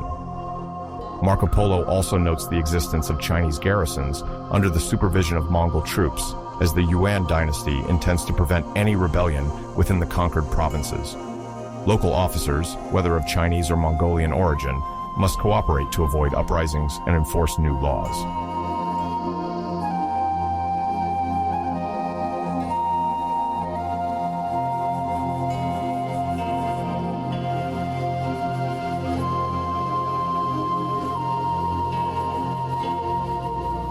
During his visits to military posts, Marco Polo also observes the strict discipline imposed, arms control, inventory of provisions, and verification of each individual's identity. The young Venetian concludes that this system allows Kublai Khan to exercise tight control over these regions, previously scattered into autonomous entities. He adds to his notes the ethnic and religious diversity of the men enlisted. Some are Buddhists, others Muslims, and there are also Nestorian Christians in the ranks, signs of an empire that encompasses multiple populations.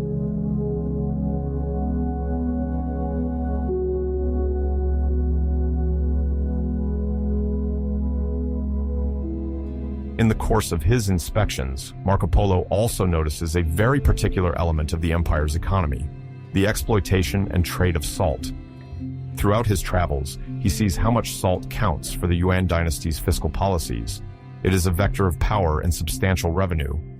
The state has a strict monopoly on its production, refining, and sale. This policy is clearly manifested when Marco Polo discovers, in the major trading centers, blocks of pressed and hardened sea salt marked with a seal depicting the imperial phoenix. This stamp certifies that the salt's quality has been checked by the authorities and that it can be traded under the empire's supervision. Such a measure prevents counterfeiting while ensuring the public treasury collects taxes. Licensed merchants, holding the exclusive right to sell these stamped salt loaves, amass great wealth but remain indebted to the state, which sets quotas and prices.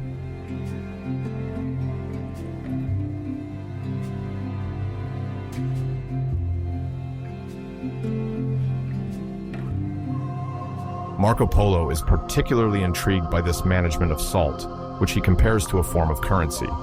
In remote provinces, it's not uncommon to settle some exchanges in blocks of salt because metallic coins are sometimes lacking.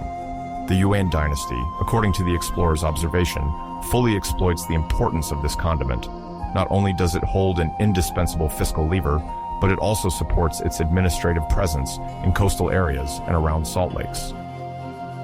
Kublai Khan, keen to maintain the empire's prosperity, has understood well that the control of salt is vital, as everyone needs it for food preservation and cooking. Local populations, who previously could obtain it freely, now must go through official intermediaries and pay taxes imposed by regional governors.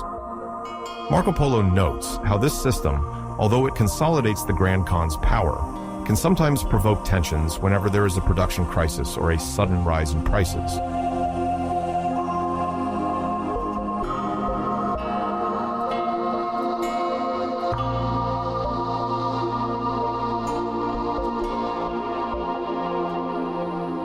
For the young Venetian, these observations are rich with lessons on how such a vast empire is maintained.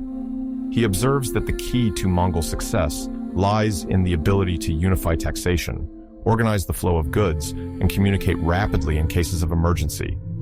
The tumans and smoke signals allow for effective military projection. The salt monopoly, combined with taxes on other productions like silk or porcelain, replenishes imperial coffers to fund armies and great works.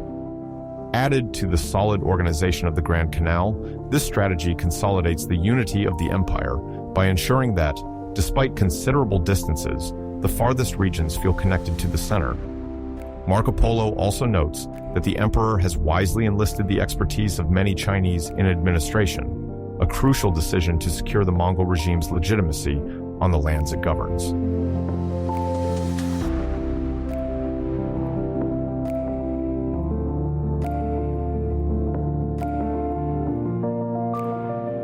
Marco Polo's travels between 1277 and 1285 take him from Yunnan, where he observes elephants and gold mining, to the vast construction projects in eastern China, where he witnesses what he describes as a marvel of engineering on the Yangtze. He familiarizes himself with the hierarchical structure of the Mongol army, from the highest ranks down to local officers, and understands the decisive importance of roads, whether by land or river. He also notes that the state apparatus leaves no room for the unforeseen when it comes to collecting taxes on salt or other natural resources. For this purpose, drawing from their experience as nomadic conquerors, the Mongols have adapted ancient techniques and invented new ones, a floating bridge being a striking example, as well as the rigorous management of the network of canals and locks.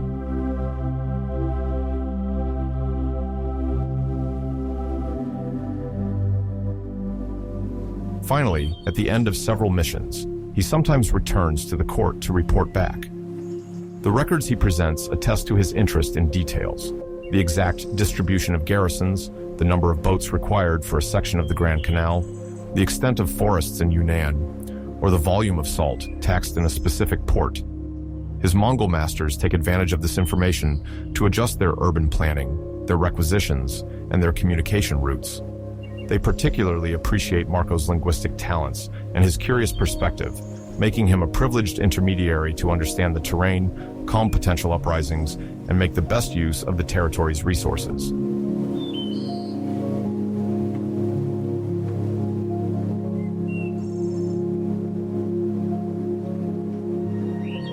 From this period arises Marco Polo's reputation as a wise servant, capable of navigating between different cultures and evaluating administrative functioning. The Grand Khan also sends him to monitor the proper distribution of military posts and to observe signs of potential revolts, because the empire remains heterogeneous in ethnic and religious terms. In Yunnan, for example, small independent groups can still be hostile, while elsewhere, resistance is more passive, manifested by a reluctance to accept the tax system.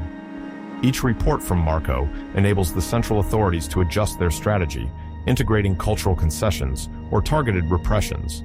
Thus, privileges like tax exemptions are sometimes granted to certain Chinese officials to gain their loyalty and ensure regional stability.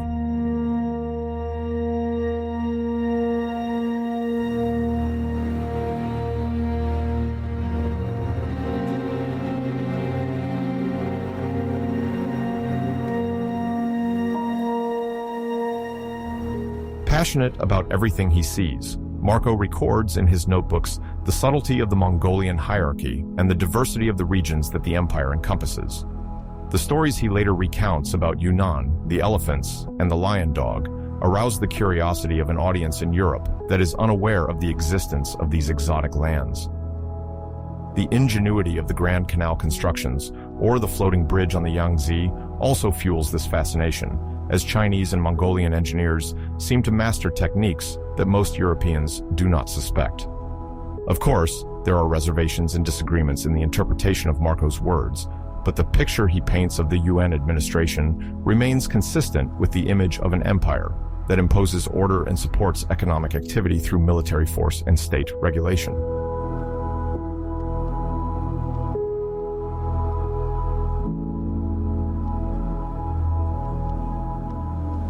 By the end of the year 1285, Marco Polo has already acquired vast experience in southern China, river infrastructures, salt management, and the logistics of the Mongolian armies.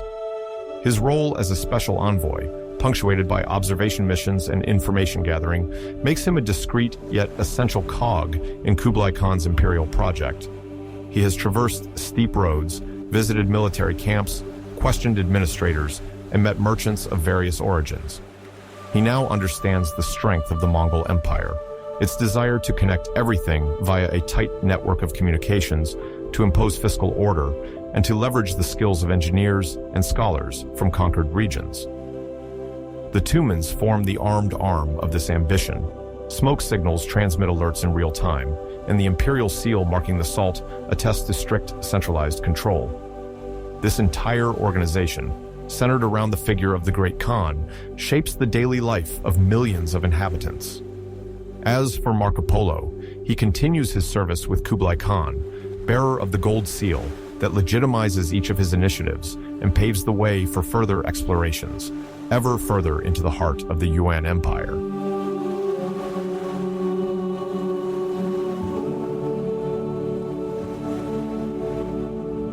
At the end of the year 1281, as Kublai Khan's empire tries to assert its authority over the entire Asian continent and extend its zone of influence, Marco Polo is entrusted with a mission of observation and evaluation of the territories located in the southeast. From the imperial court, he is sent to gather information on the richness of the soils, the quality of trade exchanges, and the ability of these regions to support potential Mongolian checkpoints. After several conversations with officials in charge of administering the border provinces, he willingly accepts this new journey, eager to complete his knowledge of lands almost unknown to his European contemporaries.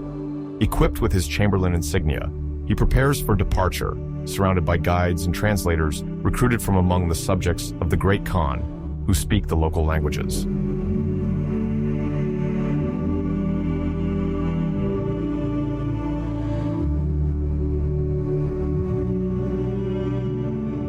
Very quickly, he learns that his first objective will be the Kingdom of Pagan, located in present-day Burma, also called Bagan at the time. Kublai Khan hopes to evaluate the available resources there, particularly teak wood, known for its robustness and used in shipbuilding. A few years earlier, Mongol officers had reported the existence of vast forests north of Pagan, where trees particularly sought after for the manufacture of beams, girders, and ship hulls were growing. On the road, Marco Polo's caravan must cross several areas under Chinese influence, then cross high mountains whose passes sometimes remain impassable during the rainy season. Regional emissaries serving as caravaneers steer the convoy.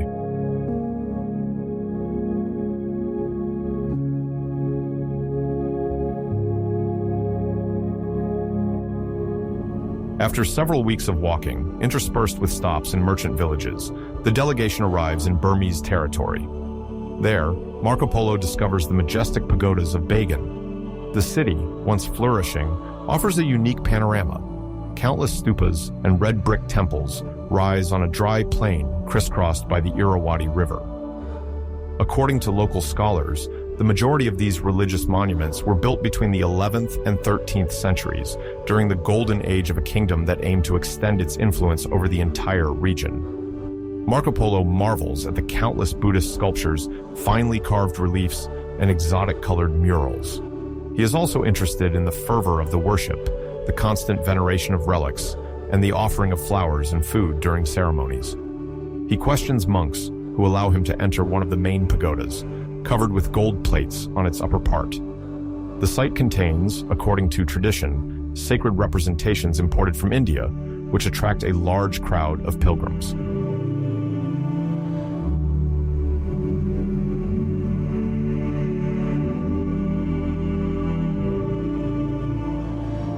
Official exchanges with the authorities of Pagan highlight the importance of teakwood oil. The Burmese craftsman explained to Marco Polo that this oil, extracted from a type of resin or obtained through various cooking processes, helps protect the frames and planks against moisture. They show him how to coat the wood surface to prevent the proliferation of pests and thereby extend the life of the structures. The master builders of the region also use this product in the construction of riverboats designed to navigate the Irrawaddy. For Marco Polo, this Burmese know-how illustrates the ingenuity of Southeast Asian peoples, able to take advantage of diverse natural resources. In the reports he later sends to Kublai Khan, he emphasizes the strategic interest of this naval solidity. An empire that masters the construction of solid ships can better control commercial and military flows on rivers and along coasts.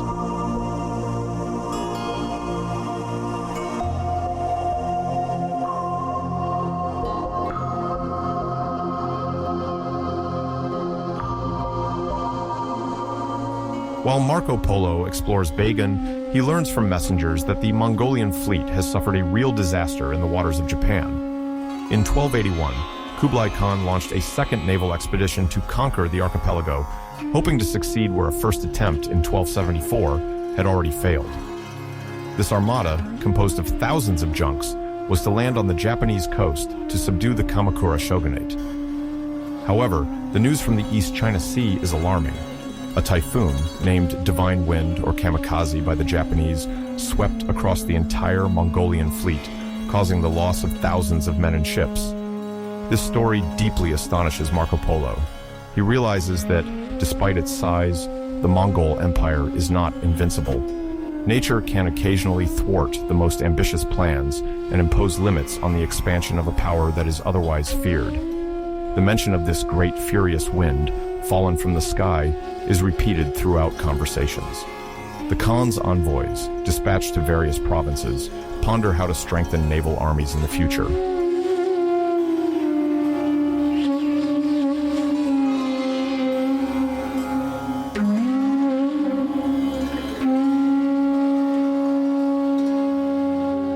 After his stay in the Kingdom of Pagan, Marco Polo receives new directives to proceed south and reach Champa, a kingdom located in present-day central Vietnam, before going to Cochinchina further south. He must examine the commercial potentials, particularly the exploitation of spices.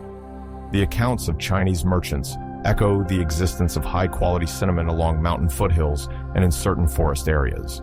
The court scholars call this product the thrice fragrant cinnamon, highlighting its prestigious reputation in Asian markets.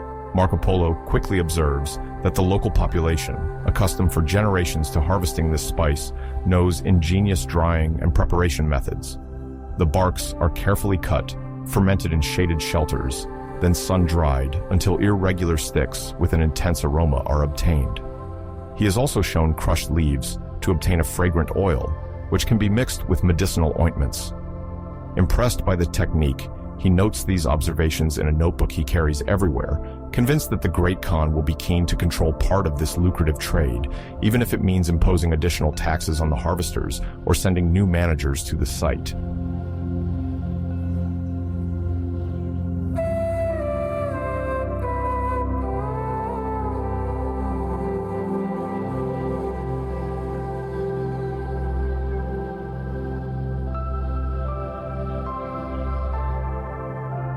In Champa, Marco Polo is struck with curiosity upon seeing for the first time the almost universal use of the coconut tree. This plant, abundant throughout Southeast Asia, is exploited in multiple ways. The flesh of the fruit provides rich food. Coconut water quenches the thirst of travelers when wells are scarce. Brown fiber is woven to produce ropes and mats. The shell serves as a container or fuel.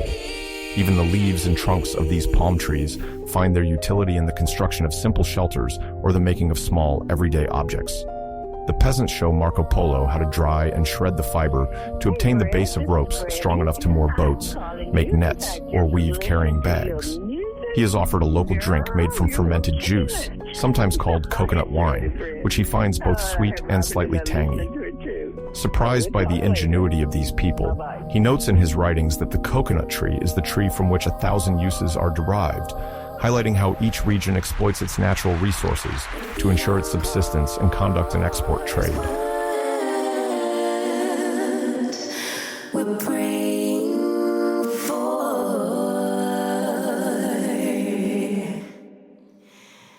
make it right. Upon arriving in Cochinchina, still with the aim of observing trade possibilities on behalf of Kublai Khan, Marco Polo discovers a land of rice paddies stretching as far as the eye can see, irrigated by networks of canals and rudimentary dams. This area, influenced by various Chinese dynasties over the previous centuries, presents a mix of local traditions and cultural borrowings from the north. The literate elites preserve manuscripts describing ancestor worship, a belief system marked by Confucianism, while continuing to venerate ancient deities. The locals explain that the region's economy is largely based on rice production, river fishing, and a trade of goods using the coastal maritime route. To honor his mission, Marco Polo inquires about population densities, annual harvests, and any potential presence of mineral wealth. He meets with local administrators who proudly display their tropical orchards, where fruits rare in the West, like jackfruit or mangosteen, grow. Meanwhile, he notes in his personal journal the unknown flavors of these drinks and dishes, revealing a keen interest in the diversity of cultures.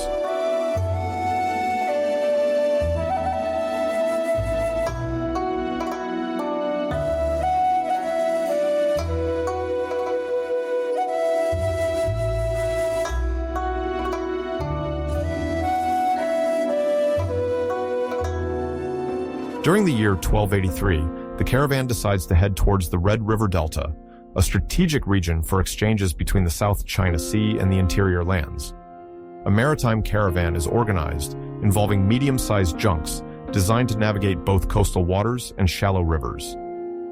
At the mouth of the Red River, navigators have to contend with tides, sandbanks, and the current that changes direction according to the season. The muddy canals, lined with stilt villages, houses on stilts, draw an unexpected landscape for Marco Polo, accustomed to the great cities of northern China or the caravan stops of Central Asia.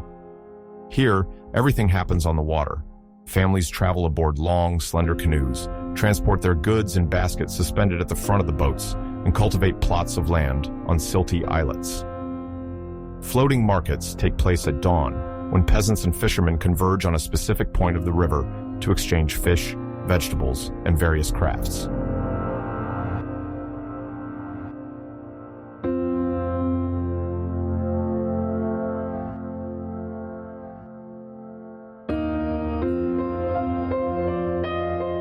From the main junk, Marco Polo observes this bustle. The cries of the merchants echo over the waters, while thin wisps of smoke rise from the floating kitchens, where soups and spicy dishes are being prepared for the morning clientele. Scents of coriander, lemongrass, and galangal reach the Venetian traveler, who leans in to better observe the transactions. Based on the information collected, this region also serves as a crossroads for Malay traders from the archipelago, notably from Sumatra or the Malay Peninsula. In the holds of small boats, one sometimes finds rare spices from the Insulinde, such as cloves from the Moluccas or fragrant resins. These products, once sold in Chinese markets and further north, fetch considerable prices. Marco Polo questions several of these merchants, intrigued by their mastery of high-sea navigation. To reach the Red River Delta, they explain that they take advantage of the seasonal monsoons, which provide a wind that aids the crossing of the Gulf of Thailand and the South China Sea. The Malays confide that they have been practicing this route for generations, exchanging spices, silks, precious metals, and horses between the various principalities of Southeast Asia. Make it right in the next life. Aboard this maritime caravan, Marco Polo also takes note of the shipbuilding techniques borrowed from the Chinese, Burmese, and Malays. The junks he observes are often equipped with watertight compartments, reputed to limit damage in case of a leak. Some are fitted with a sturdy axial rudder, making it easier to maneuver in troubled waters. These innovations allow the fleet to avoid reefs, dock more easily, or sail upriver. The builders also attach sails made of woven bamboo, reinforced with slats that fold accordion style, offering flexibility to adapt to the direction of the wind.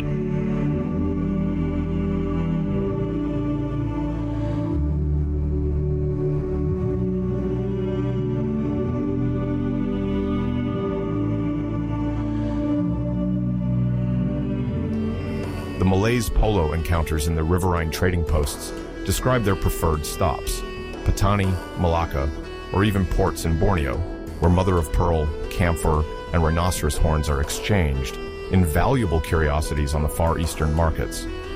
They recount how their traditional knowledge of astronomy allows them to navigate at night by relying on the position of the stars of the southern hemisphere, whose constellations are less familiar to Chinese and Mongol navigators. Each community thus brings its maritime skills. Some excel in the art of spotting coastal mountains as landmarks, while others know how to precisely calculate latitude by observing the height of key stars.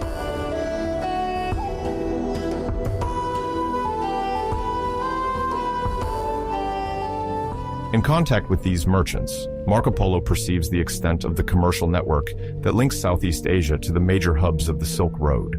From China to the Middle East, the flow of goods passes through land and maritime checkpoints. The Malays sometimes mention the risks of piracy in some poorly controlled areas by local authorities. They also describe the passage fees to be paid to local potentates. In other words, the taxes imposed on the merchant junks that navigate the straits or cross the mouths. This reality reinforces Marco Polo's reflection on the importance of maritime routes parallel to the inland caravan routes.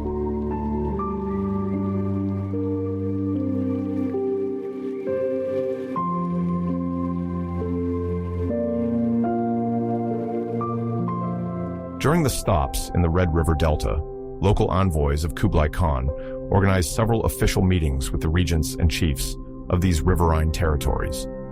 Diplomatic exchanges sometimes take place under reception tents set up on the bank, where fragrant tea is served along with cakes made from rice flour and cane sugar.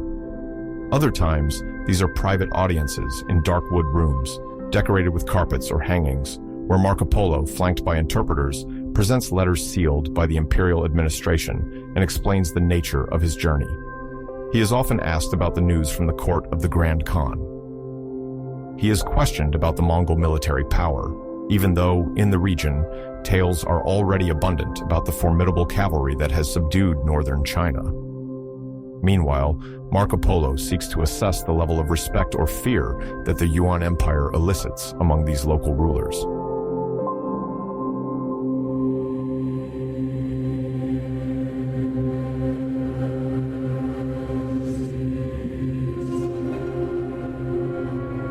midst of an impromptu market, marked by the rustling of fabrics being unfolded and the hum of bustling activity, Marco Polo also discovers the richness of indigo-dyed textiles, an ancient tradition in Southeast Asia. The local women stir large earthenware vats, where indigo leaves are left to ferment, turning into a bluish substance used to impregnate cotton or silk. Some fabrics display geometric or floral patterns, repeatedly dyed using techniques like tie-dye or batik, whose origins date back to time immemorial. The Venetian envoy is charmed by these exotic fabrics, mentally comparing them to the luxurious silks of Hangzhou or Suzhou. He notes that the deep blue coloring contrasts with the lighter shades preferred in northern China.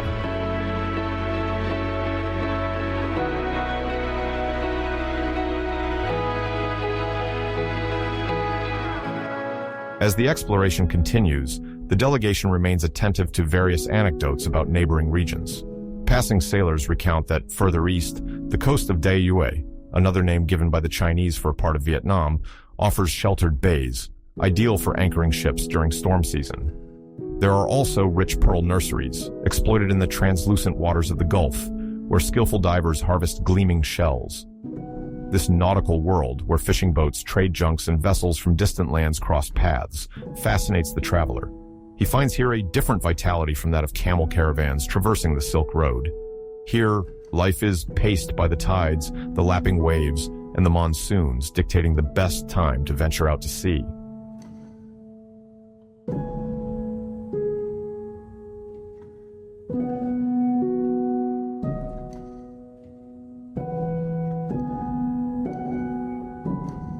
Moreover, Marco Polo notices the coexistence of multiple religious beliefs.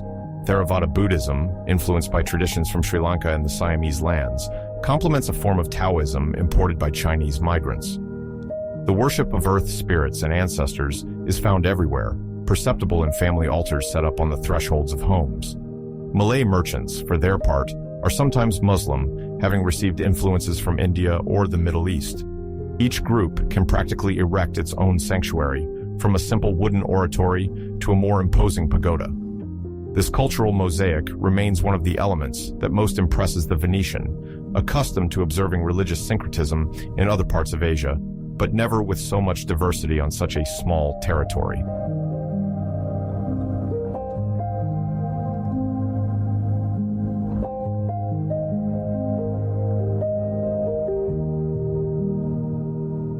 Months pass, and Marco Polo continues his journey through these humid lands, crossing regions of coasts, jungles, and alluvial plains. The climate, marked by torrential rains, periodically alters the state of the roads. The tracks sometimes become impassable, turning into quagmires, making the river route seem the safest. Water buffaloes pull carts loaded with goods, while bamboo rafts ensure the crossing of rivers. When he stops in a fishing village, Marco Polo takes the opportunity to record the techniques for catching fish. He is shown how to set up conical traps along the banks, or how to use trained cormorants to retrieve their catch. Fascinated, he inquires about the feeding and training of these birds, processes jealously passed down from father to son.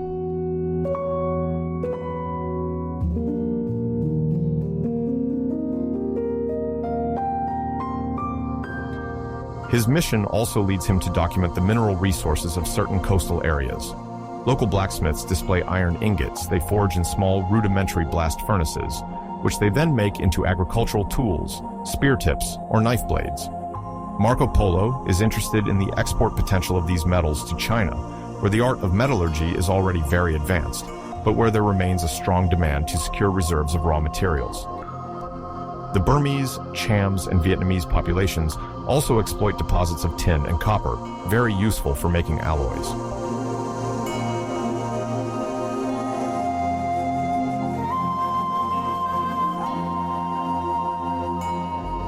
On the administrative level, Marco Polo frequently has to justify his presence to local rulers, reminding them that he acts under the orders of the Great Khan. The regional dignitaries, often suspicious, are well aware that the Mongol court from Khanbalik, modern-day Beijing, wishes to establish a protectorate over all of Southeast Asia. Rumors circulate that Kublai Khan is considering the option of a sustained military campaign if he cannot form diplomatic alliances. This prospect worries some principalities, who know they are still too weak to resist the Mongol armies amassed in southern China. Yet, no direct action has been ordered in these territories.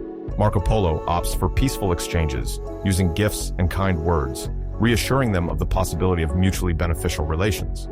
He carefully creates an inventory of resources, population densities, and governance mechanisms to transmit all this information to the court, where the Great Khan strategists will analyze the opportunity to intervene further.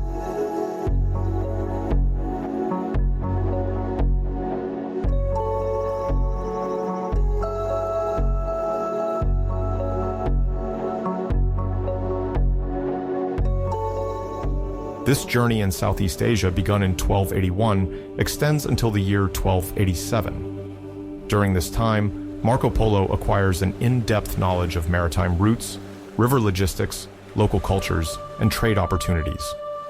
The stories he collects throughout his encounters testify to the constant fluidity of exchanges.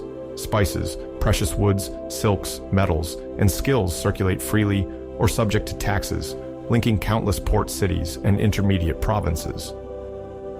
The Burmese forests and the cinnamon fields of Champa make way in his narrative to the coconut groves of Cochinchina and the floating bazaars of the Red River, each bringing its share of discoveries and amazements. The observation of the Mongol failure in Japan caused by the kamikaze fits into this changing geopolitical landscape, reminding all of the fragility of empires in the face of climatic hazards and the resistance of local populations. The documents and testimonies that Marco Polo gathers during this period will form an important part of the narrative he will later dictate, giving European readers a rare insight into the vitality of Southeast Asia at the end of the 13th century.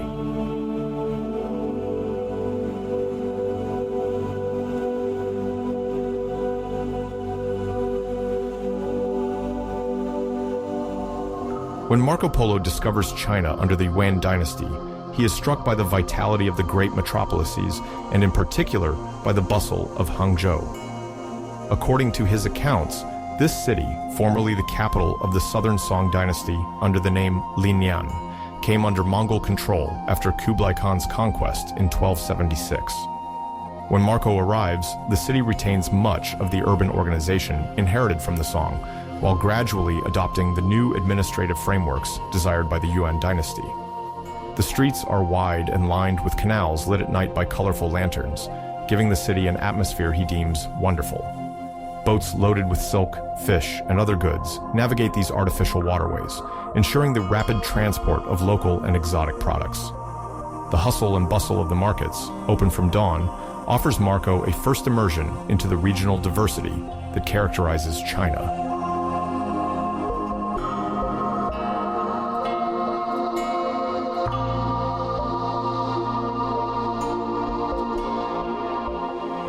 In Hangzhou, Marco Polo notes the presence of numerous tea houses, sometimes open until late at night. In these establishments, travelers and local residents mingle to discuss, exchange anecdotes, or make deals. The decorated lacquer, walls adorned with floral paintings, and the delicate scent of chrysanthemum or jasmine characterize the ambiance sought by customers. The proprietors offer various types of leaves, some produced in the hills west of the city, others imported from more distant regions like Fujian. Marco, accustomed to wine and barley beer from Europe, marvels at the ritual importance that the Chinese attach to this hot beverage. He also notes the multiple virtues that herbalists attribute to tea, stimulating the mind, warming the body, and aiding digestion. The tea houses also serve as meeting places for guilds of artisans and printers, who take advantage of these social spaces to discuss publishing projects or present their new engravings.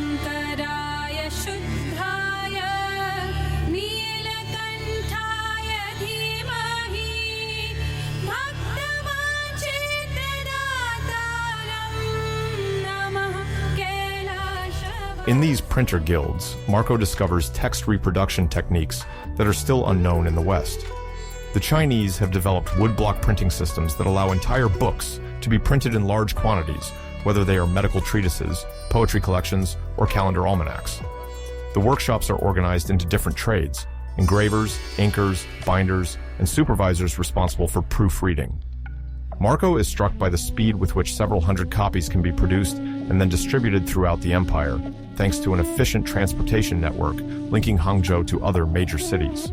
He notes that this dissemination of knowledge has almost allowed some merchants or scholars to educate themselves without necessarily attending official institutions. Moreover, the Mongol government encourages the production of administrative and financial books, which underscores the importance of printing in the extensive administration of the Yuan dynasty.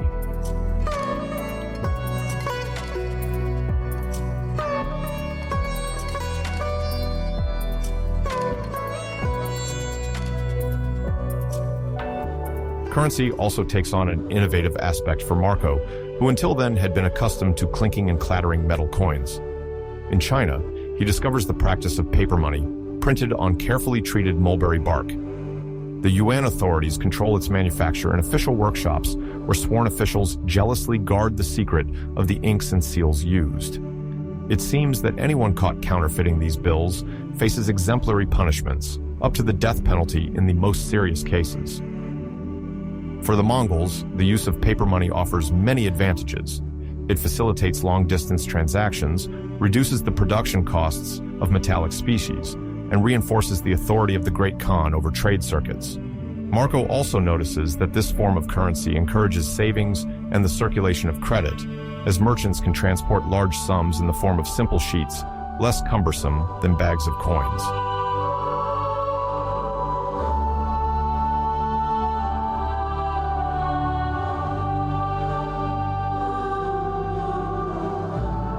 In Marco's eyes, this economic modernity is accompanied by a keen interest in sky observation and calendrical calculations.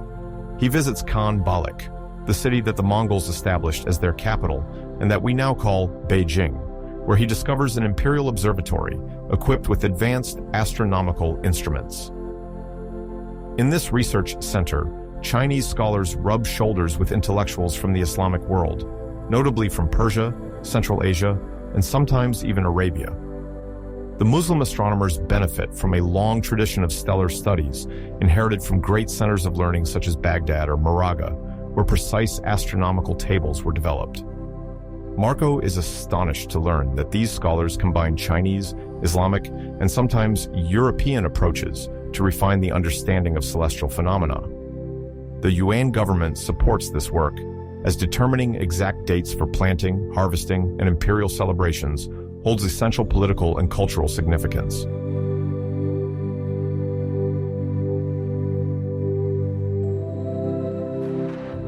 The calendars produced in Khan Balik are used to set the auspicious times for imperial ceremonies, to predict seasonal changes, and to maintain harmony between the court and natural forces, according to Chinese cosmology.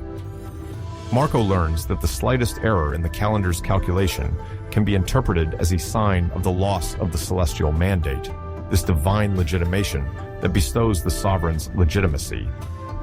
Consequently, astronomers and mathematicians enjoy high status, while the office responsible for establishing the calendar, sometimes called the Bureau of Stars, receives considerable support in resources and manpower.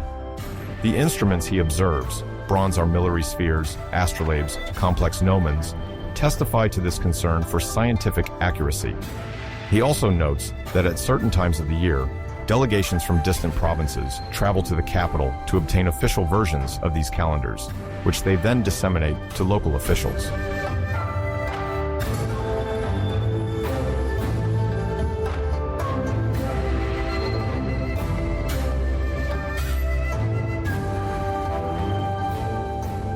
Parallel to these astrological and mathematical explorations, Marco Polo closely observes the medical approaches and alchemical practices developing under the Yuan dynasty. He notes that in the major cities, and especially in the administrative metropolises, public dispensaries are established where ointments, herbal decoctions, or dietary advice are provided to prevent various diseases. Doctors trained in the Chinese tradition often employ the theory of balance between yin and yang, associated with the 5 elements, water, fire, wood, metal, and earth, to diagnose internal imbalances. Elixirs made from rare mushrooms, ginseng roots, or other exotic ingredients are prepared to prolong bodily longevity and ensure mental serenity. Some of these remedies, like mercury pills, awaken a certain perplexity in Marco due to their potentially toxic nature, but he notes the symbolic importance they hold in the eyes of alchemy enthusiasts.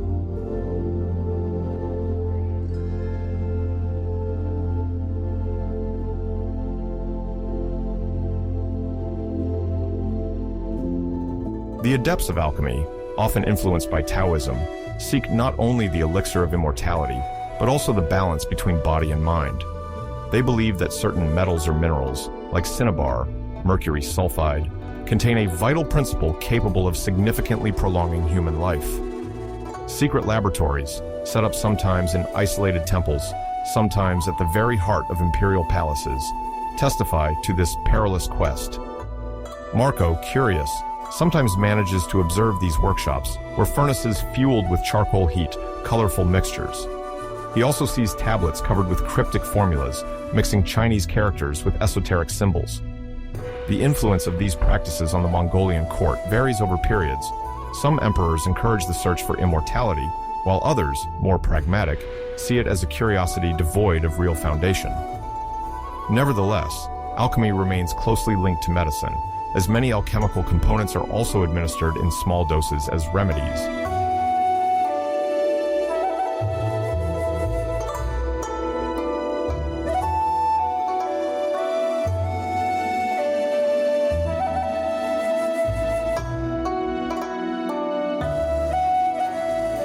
Yet, Marco Polo notes that Chinese medicine is not limited to these enigmatic substances.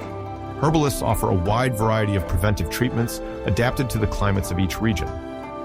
In the city of Hangzhou, he sees street vendors presenting baskets filled with plums soaked in a salty brine, supposed to relieve fever and rehydrate the body during the intense summer heat. The use of these salted fruits, a precursor to a rudimentary form of preservation, surprises Marco with its simplicity and efficiency. A few plums are often enough to quench thirst and alleviate the sensation of dizziness. In the shops, one also finds licorice roots or candied ginger, whose soothing and refreshing properties are recommended for treating certain digestive disorders. The Mongolian officials, sensitive to the importance of general well-being, support the spread of these popular remedies to enhance the productivity of urban and rural populations.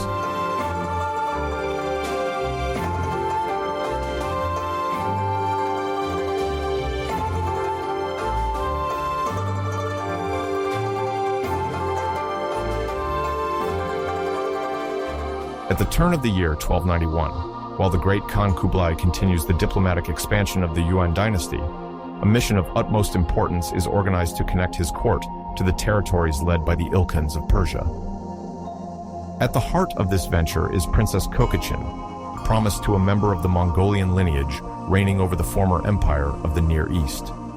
To cement this alliance, Kublai chooses to send her by sea, accompanied by a prestigious delegation that includes Marco Polo and his father. The objective is to escort her to the court of Khan Ghazan, successor of Argun and heir to the Mongolian conquests in the Iranian region.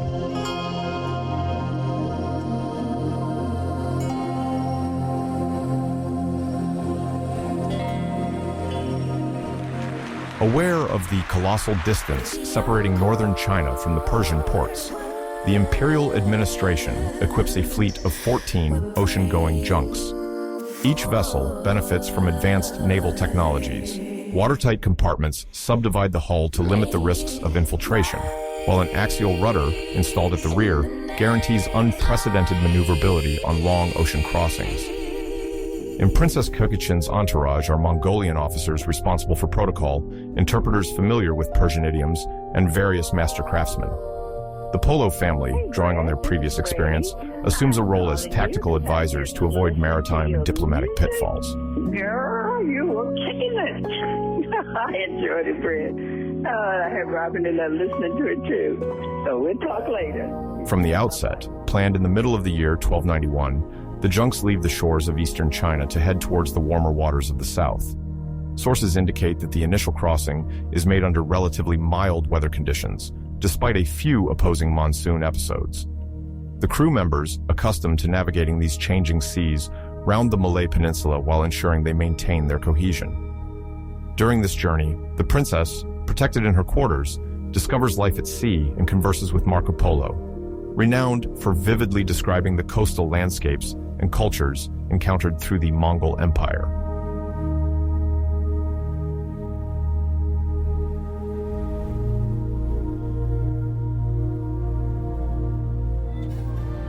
The first major stop is made on the island of Sumatra, a pivotal point for regional trade. Travel accounts mention peoples with surprising customs, sometimes likened to ritual cannibalism practices. Marco Polo, an attentive observer, notes that some local tribes still celebrate ancient customs, centered on sacrificial offerings intended for ancestors. The junks take advantage of this stop to replenish with rare spices, tropical fruits, and fresh water. The Mongol officers are cautious in their diplomatic interactions and distribute a few gifts to maintain cordial relations. Meanwhile, Princess Kokachin remains well guarded.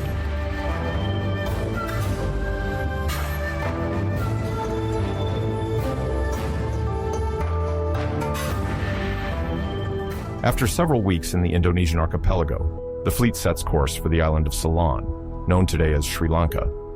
On site, the delegation visits the region of Adam's Peak, a sacred summit for various faiths, including Buddhists and Hindus. Local beliefs tell that the rock bears the footprint of Adam, cast out of paradise, or that of Buddha, according to other traditions. Marco Polo takes an interest in these legends and mentions the beauty of the precious stones extracted from the nearby valleys. The navigators use this stop to reinforce their hulls, check the provisions, and ensure that Princess Kokachin enjoys the necessary rest before resuming the crossing.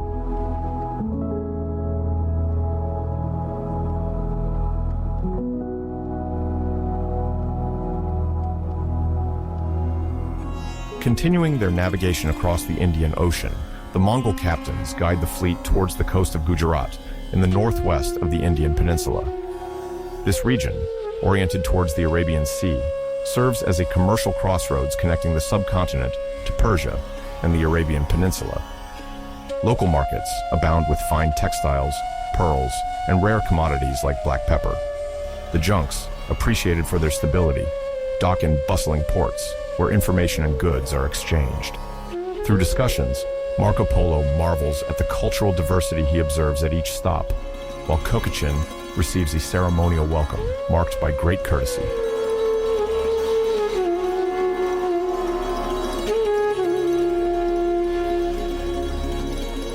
During this long odyssey, 2 Mongol princes accompanying the delegation succumb to illness. The accounts suggest complications related to the living conditions at sea and the difficulty of finding suitable care far from urban centers. Sobering funeral ceremonies are organized despite the initial desire to offer the deceased funerals befitting their rank. According to tradition, Mongols consider the preservation of the body as an essential imperative, but maritime constraints force the procession to conduct simplified rituals. The morale of the crew and Princess Kokachin is deeply affected.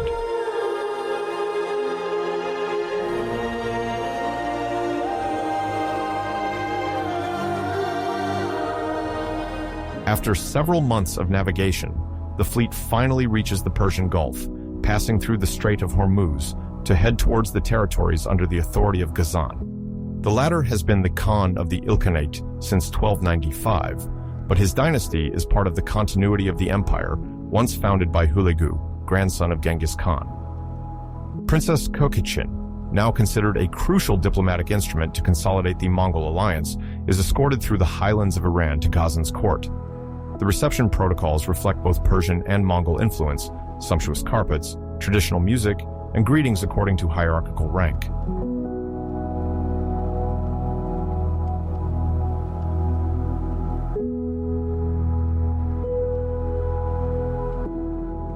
While Princess Kokachin is discovering her new residence, Marco Polo and his entourage receive permission to return to the west. They continue to cross part of the Persian Gulf to reach active port cities like Hormuz or Kish before heading northwest. The caravaneers take ancient routes connecting Mesopotamia to the Anatolian frontiers, where the city of Trebizond on the Black Sea serves as a major stopover. There, they board small merchant ships to bypass terrestrial obstacles and reach Constantinople, a major crossroads where Latin, Greek, and Muslim merchants meet. The final leg of their journey finally leads them to Venice.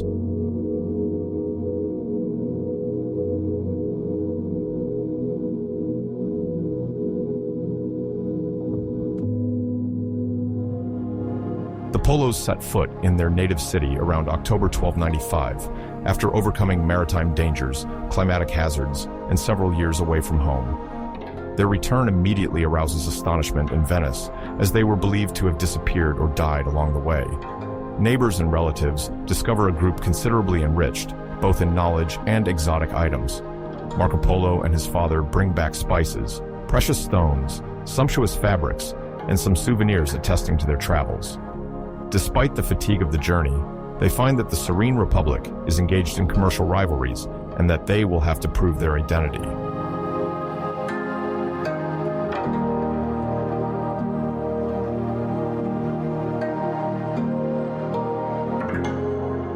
During the maritime crossing, navigation largely depends on celestial observation. On board the junks, the sailors consult basic maps and use the astrolabe imported from the Arab-Persian world. This technique, innovative for most Mongol navigators, proves crucial for safely crossing maritime paths infested with reefs. Pilots from southern China and the Persian Gulf assist the crew, leveraging their expertise acquired on various trade routes. The use of the compass, already widespread in the Chinese Empire, ensures a stable direction for the fleet. The officers carefully record each new stage in imperial registers.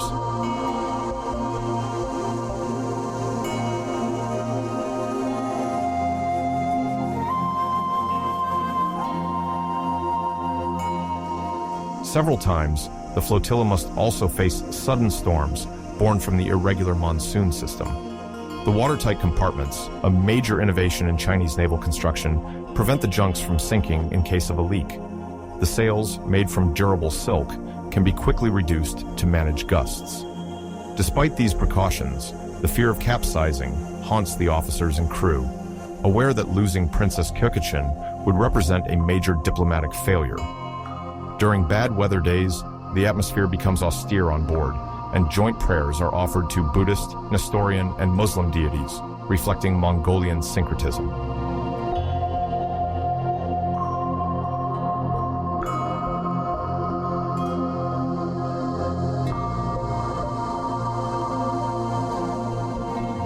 Life on board revolves around frugal meals, with rice and dried fish forming the basis of the diet. The Mongol officers, unaccustomed to this diet, sometimes supplement their rations with grilled meat from small poultry farms kept on deck. In terms of health, a doctor trained in Chinese pharmacopoeia treats common ailments, fever, digestive disorders, or infected wounds. Herbal decoctions, spiced with ginger and cinnamon, serve as preventive remedies. The present religious figures, whether Buddhist or Nestorian Christians, offer prayers to ward off evil spirits and ease tensions.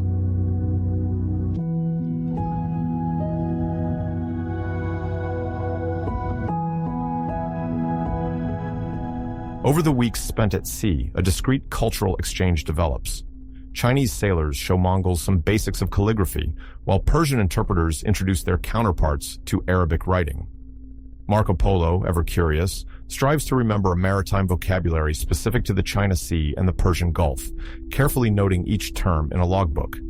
The officers, in turn, exchange symbolic gifts. A Mongol officer might offer a small book written in Uyghur script, while a Persian merchant presents an embroidered silk scroll.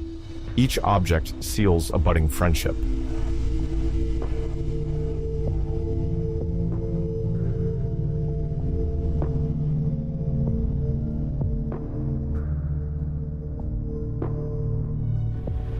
As they finally approach the Venetian lagoon, Marco Polo and his family see, in the distance, the shimmer of domes and bell towers.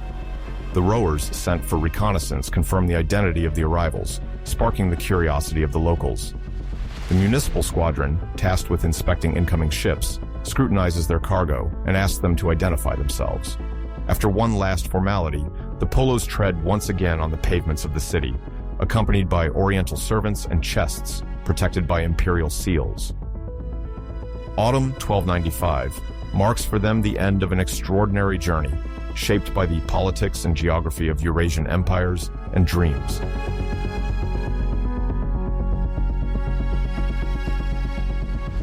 When Marco Polo finally returns to Venice in 1295, after more than 20 years spent in Asia in the service of the Great Khan, he returns with his father Niccolo and his uncle Maffeo, laden with unusual and spectacular treasures. Among their possessions are peculiar pieces of silica inlaid with gems, finely woven brocaded silk, and samples of aromatic substances almost unknown in Europe. However, despite Venice's trade reputation and Marco Polo's growing renown, the local population doubts the authenticity of these items. In meetings with the notables of the Serenissima, curiosity often outweighs trust, for many struggle to believe these riches truly come from the far end of the Asian continent.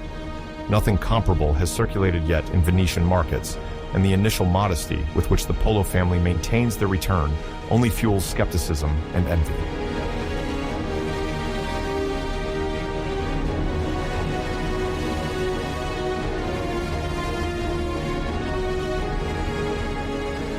Nevertheless, the Doge Pietro Gradenigo receives Marco and his relatives for a private interview, intrigued by the economic potential that this exquisite bounty represents.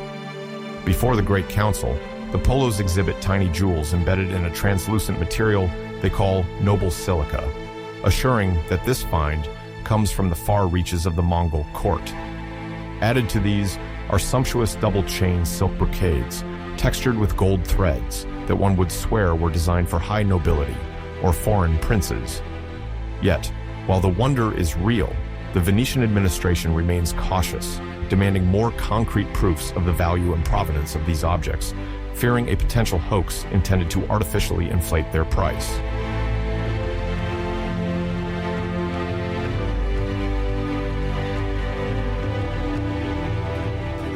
Meanwhile, the Golden Submission, the Mongol imperial seal that Marco proudly displays to attest to the protection and commercial privileges the Polo family enjoyed in Asia, arouses a mixture of fascination and incomprehension.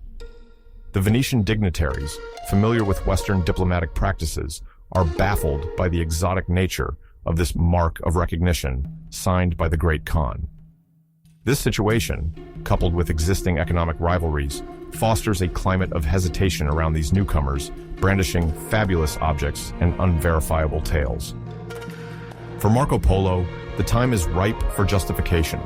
He attempts to describe in detail the route taken, the cities crossed, and the tracks traveled, convinced that the account of his adventures will eventually convince his fellow citizens of the importance of his discoveries.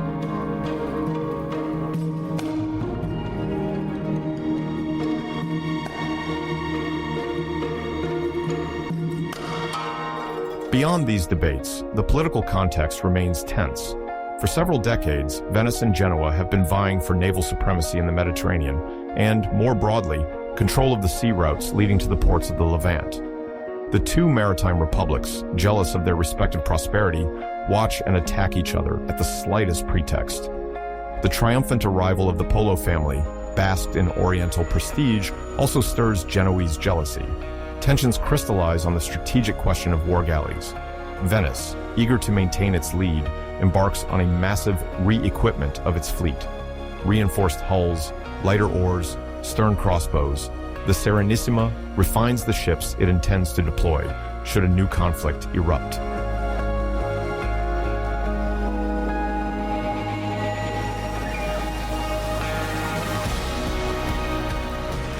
In this climate of maritime rivalry, Marco Polo chose to reinvest the fortune acquired in the Orient to partly finance the arming of a brand new battle galley. The shipyards of the arsenal, renowned for their efficiency and capacity to rapidly produce numerous ships, buzz with activity. Craftsmen nail oak planks, check each mast, adjust the sails, and install boarding ladders. The Magistri Dacia, Venetian master carpenters, compete in ingenuity to give these ships superior maneuverability compared to the Genoese galleys. Proud to participate in the defense of his homeland, Marco Polo takes on the role of investor, hoping that his knowledge of Asia and its naval maneuvers could also be useful on Western waters. You were kicking it. I enjoyed it, Fred. I had Robin and I listening to it too. So we'll talk later. Bye-bye.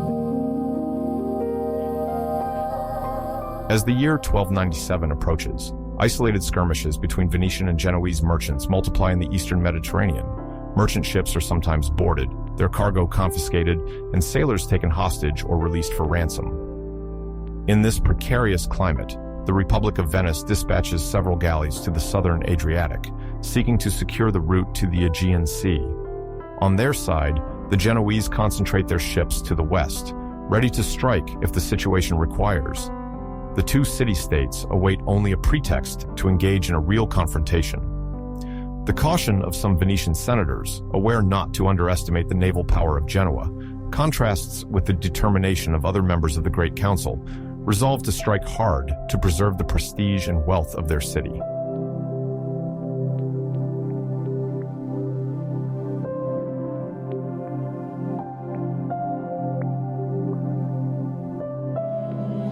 In 1298, tension reaches its peak as Venetian and Genoese fleets prepare for a decisive confrontation.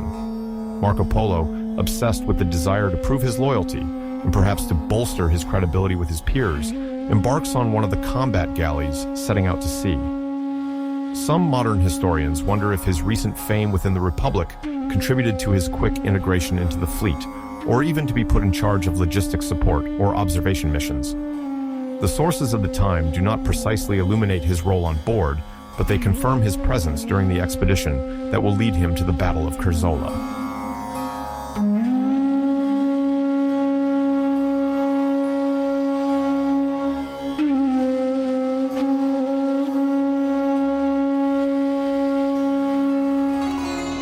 The city of Curzola, today Korčula in Dalmatia, is situated on an island bordered by walls, placed under the Venetian sphere of influence, but coveted by Genoa for its strategic position. When the Venetian contingent arrives nearby, it already discovers the Genoese fleet, commanded by Admiral Lamba Doria, built for war and maneuvering skillfully, thanks to experience acquired during previous campaigns.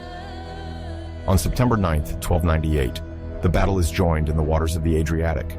Austere rowers, archers crouching behind bulwarks, rudimentary catapults on decks.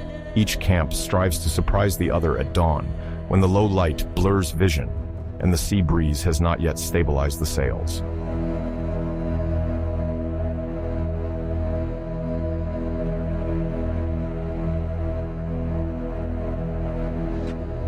The combat is particularly fierce. The Venetians attempt to apply encirclement tactics, relying on the speed of their galleys, while the Genoese prefer frontal confrontation, confident in their iron discipline and in the precise orders of their admiral. Flaming projectiles streak through the air. The prow rams seek to smash the enemy hull, while solidly attached, grappling hooks haul fighters onto the enemy deck. For long hours, it's chaos of men, cries, and shattered wood. Venetian historians report that the bravery of the sailors delayed the inevitable, but Genoese superiority eventually prevails.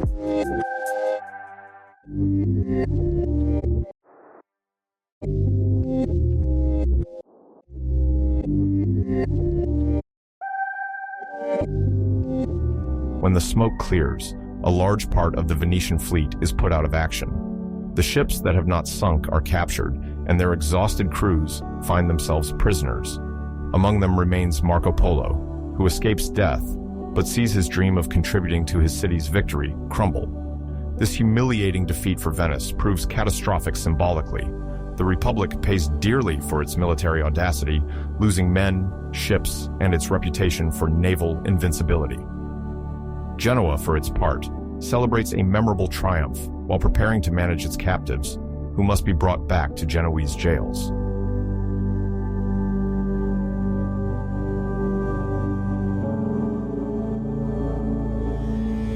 In the aftermath of this debacle, Marco Polo and several hundred Venetian sailors are taken under heavy guard to Genoa. During the journey, they endure pressure, sometimes brutality, as the authorities intend to take advantage of the victory to demand potential compensations or obtain strategic information. The crossing to the Ligurian coast partly takes place on the damaged Genoese galleys, some decks of which still bear the smoldering marks of the battle. The sea breeze, laden with bitterness, constantly reminds the prisoners of the magnitude of the defeat they suffered.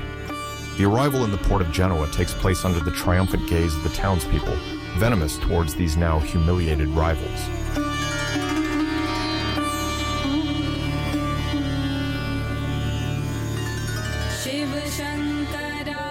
Once incarcerated, the Venetian officers and sailors are scattered in different prisons throughout the city. The less influential crew combatants are generally confined in common jails, awaiting a possible exchange of prisoners or the payment of ransoms. Marco Polo, for his part, arouses some curiosity among the cultured Genoese, as his name begins to circulate as a Venetian who once frequented the Mongol court. Some guards, intrigued by the legends surrounding him, are less hostile. Thus, he ends up in the Lanzi prison, a fortified establishment, where he nevertheless shares a confined space with fellow sufferers.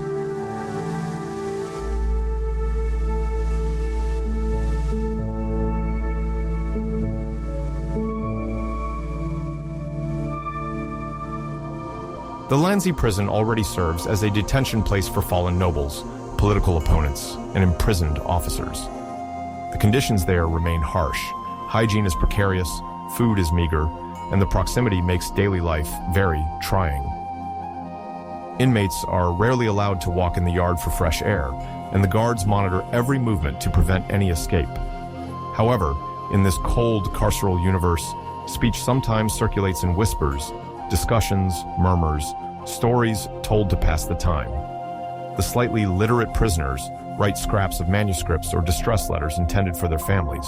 It is even said, between grills and the smell of moldy straw, that political opponents of the Genoese power secretly plot, hoping for an uprising.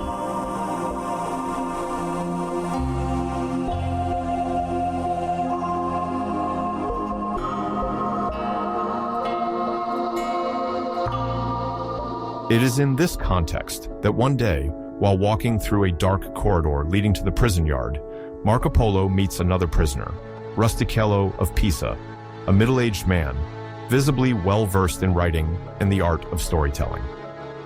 Rustichello introduces himself as an author of Arthurian romances, familiar with court literature and adept in the narrative style prized in European courts.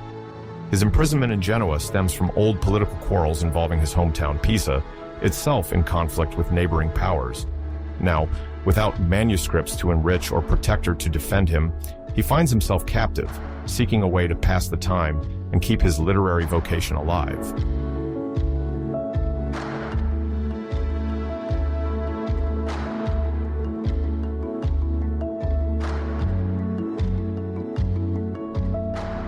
The encounter between Marco Polo and Rustichello intrigues those who witness it. Never before had the Venetian exchanged with a writer so keen on fiction, while Rustichello had never before crossed paths with an adventurer claiming to have explored Persia, India, and China in the service of the Mongols. Very quickly, a bond forms from their conversations. The first has an inexhaustible flow of memories. The second possesses the art and technique to shape these stories. Their proximity is facilitated by the fact that they speak the same communication language, a mix of northern Italian dialects, slightly tinged with French expressions in Rustichello, who once resided at the court of Anjou.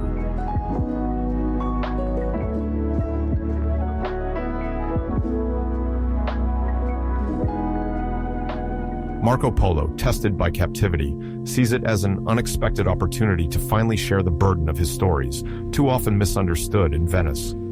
On the grimy boards of their cell, he recounts to Rustichello battles in the sands of the Lut Desert, caravans of camels serenading under the starry sky, cities like Samarkand, where 1,000 cultures mingle, and lands still little known, whose mere mention is enough to make curious minds dream. He details the court of Kublai Khan, the processes of black powder, the exotic customs that governed Chinese society of the time, and the countless spices of which Europe had until then only a very vague idea. Each description captivates Rustichello, who delights in imagining adapting these stories into grand narrative tableaux.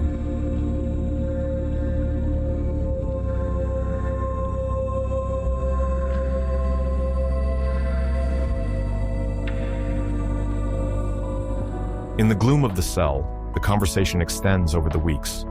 Rustichello takes notes on what he hears, scribbling on simple sheets of parchment when he finds them, or on scraps of paper obtained thanks to a lenient guard. For him, the uniqueness of these stories resonates like a literary treasure.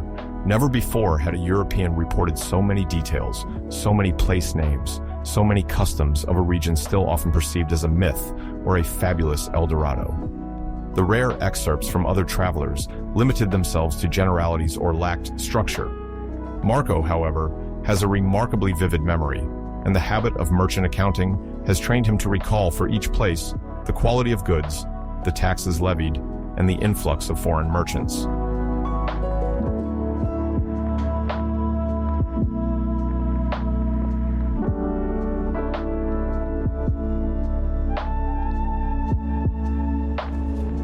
This camaraderie encourages long and passionate discussions. Some evenings, when accumulated fatigue and the despair of captivity threatened to break his spirit, Marco reminisces about the lit streets of Khan Balik, the sound of hooves on the Silk Road, and the humble diligence of the merchants he met along the way.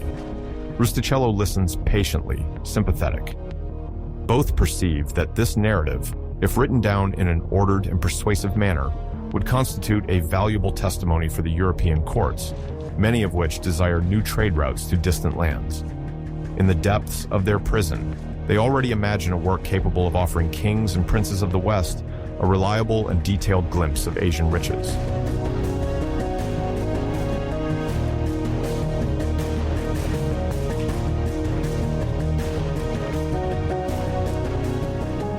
Thus, in the frugality of this prison life, amid the dull clank of chains and the calls echoing in the stone corridors, Marco Polo and Rustichello of Pisa begin a work of spontaneous collaboration.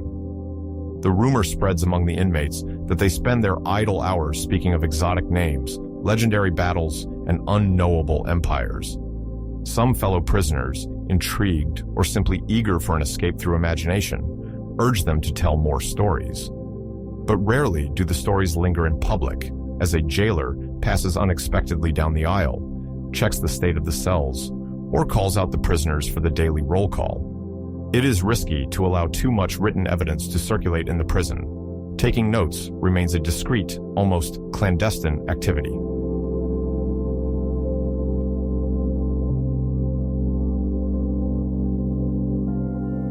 As the days go by, Rustichello refines his approach. He questions Marco Polo on geography, the border marches of the Mongol Empire, the methods of the postal relay, Yam, and the plurality of religions encountered. The Pisano does not hesitate to compare these tales with the bits of testimonies he himself has heard in other Italian courts, seeking to distinguish facts from possible exaggerations. However, the precision of Marco's memories, both in terms of distances traveled and existing dynasties, assures Rustichello that he is dealing with an authentic traveler whose experience surpasses the usual fables. Every detail, every anecdote, becomes a precious jewel in the vast mosaic that will be their future work.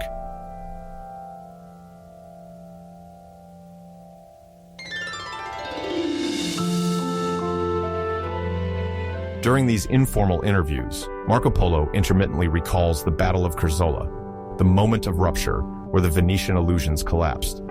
He describes the violence of the clashes, the wood creaking under the pressure of boardings, the smell of rudimentary gunpowder, and the screams of wounded men. The image of the Genoese fleet in a position of strength, the flag flapping in the breeze, will haunt his memory for a long time. Such scenes also fuel Marco's need to find meaning in incarceration. He feels the urgency to convey what he has witnessed, to give meaning to his unfortunate military experience and his long eastern wanderings.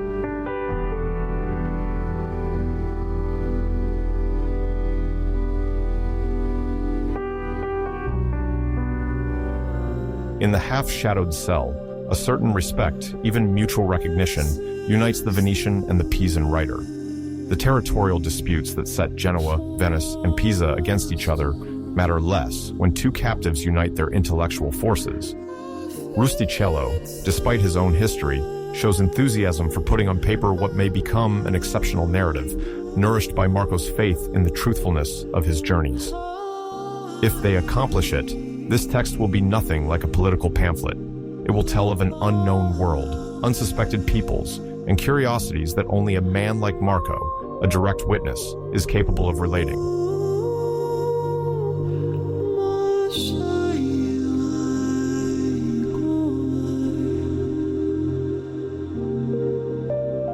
Yet, nothing is simple in the falsehood that detains them.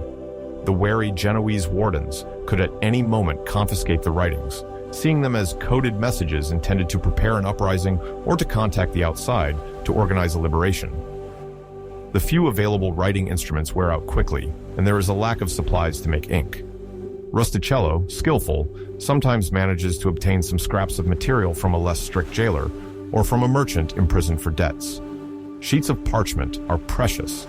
Wasting them must be avoided, and a tight script is used to record as much information as possible. In this labor, they perceive the hope of immortalizing stories that no other Western pen has yet transcribed.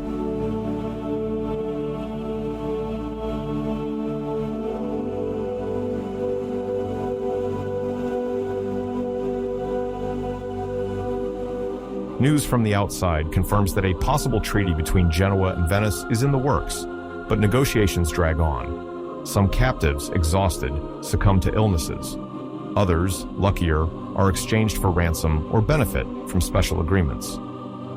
The days pass and resemble each other, punctuated by meager meals and harsh orders. Despite this monotony, the mind of Marco Polo remains alert, stimulated by Rustichello's curiosity, who incessantly questions him about the wildlife, flora, the way of life in China, or the relationship between the Grand Khan and his vassals. The corridors then resonate with fragments of names like Cathay, Chang'an, Amudarya, arousing as much incomprehension as wonder among the other prisoners.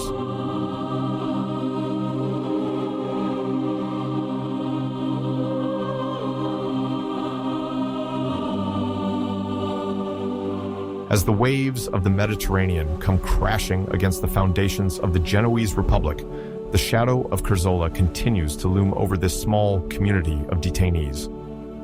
Marco Polo, immobilized in an enemy cell, relives each night the different stages of his journey, wondering if the day will come when he can show through writing that his riches and stories were not mere fantasy.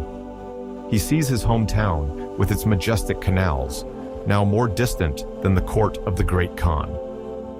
Between the crumbling walls of the prison, the two men, without fully realizing it, begin writing what will become one of the most famous works of the Latin Middle Ages, thanks to Rustichello's skillful composition.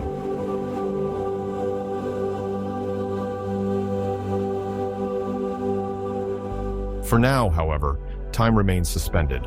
Under the watchful eyes of the guards, Marco Polo perpetuates his stories, patiently corrected by the Pisan writer, happy to give life to an epic that Europe almost entirely ignores.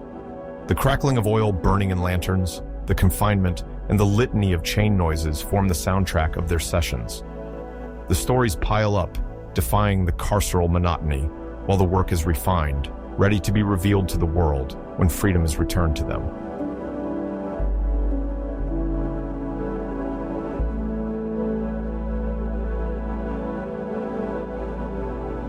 When Marco Polo finds himself a prisoner of the Republic of Genoa around 1298, he shares his cell with a Pisan writer, Rustichello of Pisa, known for his skill in narrating Arthurian legends. This particular context marks the beginning of the drafting of a work intended to reveal to Europeans the distant lands of Asia. The future description of the world, also known as Il Milione, possibly derives its name from a nickname given to the Polo family or from a numerical exaggeration depicting the vastness of the lands visited. The title, like the work itself, arouses curiosity but also amazement, as few Westerners imagine the expanse of empires such as the Yuan dynasty or the wealth of Chinese cities.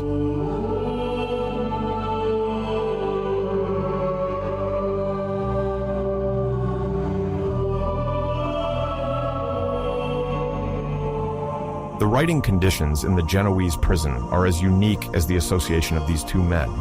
Marco Polo, accustomed to recounting his adventures at the court of Kublai Khan, provides detailed content in the form of oral stories, while Rustichello, more versed in written language, sets about transcribing the explorer's testimonies onto parchment. This dictation process is not unusual in the Middle Ages, but it leads to a linguistic fusion between Marco's Venetian jargon and a form of Picard French conveyed by Rustichello. The work, thus composed, is characterized by a mosaic of terms, sometimes puzzling for readers used to a single idiom.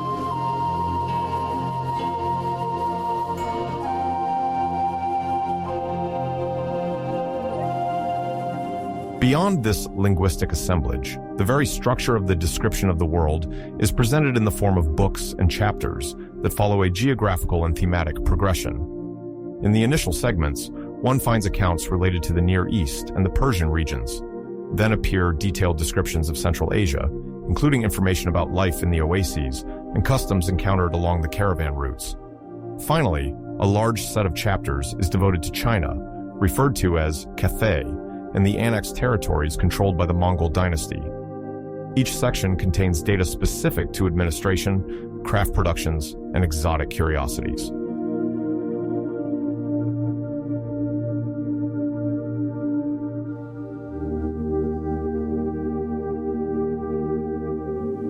The immediate reception of this account, once disseminated among the literate and merchant circles of Europe, arouses a range of emotions from admiration to incredulity. Many readers are struck by the multiplicity of peoples described, the magnificence of Kublai Khan's palaces, or the economic vitality of the great Chinese cities. However, other points raise skepticism, especially when Marco Polo reports the existence of an animal that in Europe is associated with the unicorn. In reality, he describes a rhinoceros, whose appearance, different from the mythical creature imagined in the West, triggers reactions tinged with doubt, even rejection, from the more conservative readers.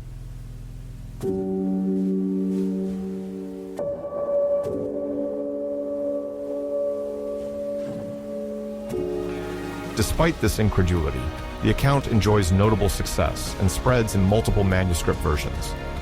At the time, reproduction relies on scribes who use manual transcription to disseminate a work. The copies of the description of the world are quickly demanded by different cultural centers, leading to the appearance of textual divergences depending on the regions where the manuscript is copied. Thus, there are Tuscan variants, reflecting the language of Florence and its region, as well as Venetian versions, closer to the dialect of Marco Polo. There is also a Latin translation intended for scholars and clerics wishing to integrate this work into their reference libraries.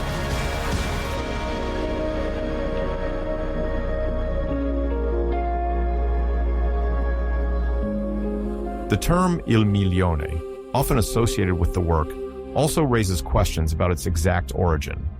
Some historians suggest it was attributed to the Polo family due to their propensity to exaggerate numbers, especially concerning men, wealth, or resources discovered. Others see it as an allusion to the numerous journeys and the multitude of places explored. In any case, this name has contributed to the text's renown and its aura of mystery. Over the copies, the title is fixed and becomes inseparable from the account, to the point that even contemporary readers still sometimes use the name Il Milione to refer to the adventures of Marco Polo as a whole.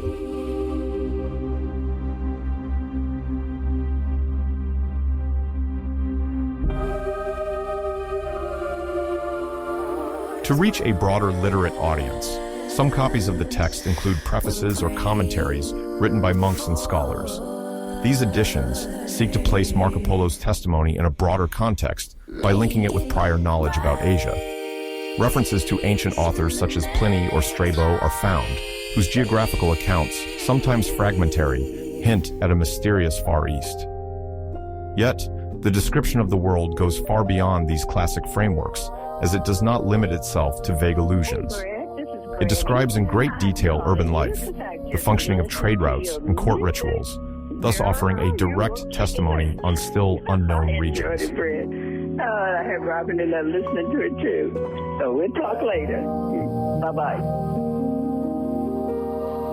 The multiplicity of manuscript versions illustrates how this text circulates and enriches itself in medieval Europe. The scribes quite often adapt the style and sporadically add marginal information or explanatory glosses to help the reader grasp the peculiarities of the customs described. This continuous rewriting process has the effect of generating a certain variability in the copies that have reached us, making the reconstruction of the original text sometimes difficult.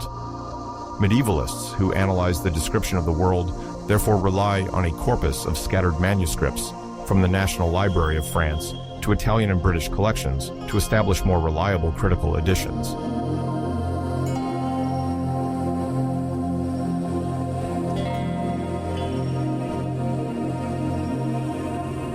This textual diversity is also a reflection of the targeted audiences. In the Tuscan version, one often notices elegant phrases intended to appeal to the educated merchants of Florence, whereas the Venetian version blends more of the local northern Italian vernacular with the narrative tradition of the maritime world. The Latin translation adapts itself to clerics, academics, and diplomats who wish to have a reference text with a more universal scope. Thanks to this wide dissemination, the information compiled by Marco Polo finds its way to elites eager to learn more about these distant territories. Embassies, court scholars, and renowned merchants in turn seize upon this knowledge.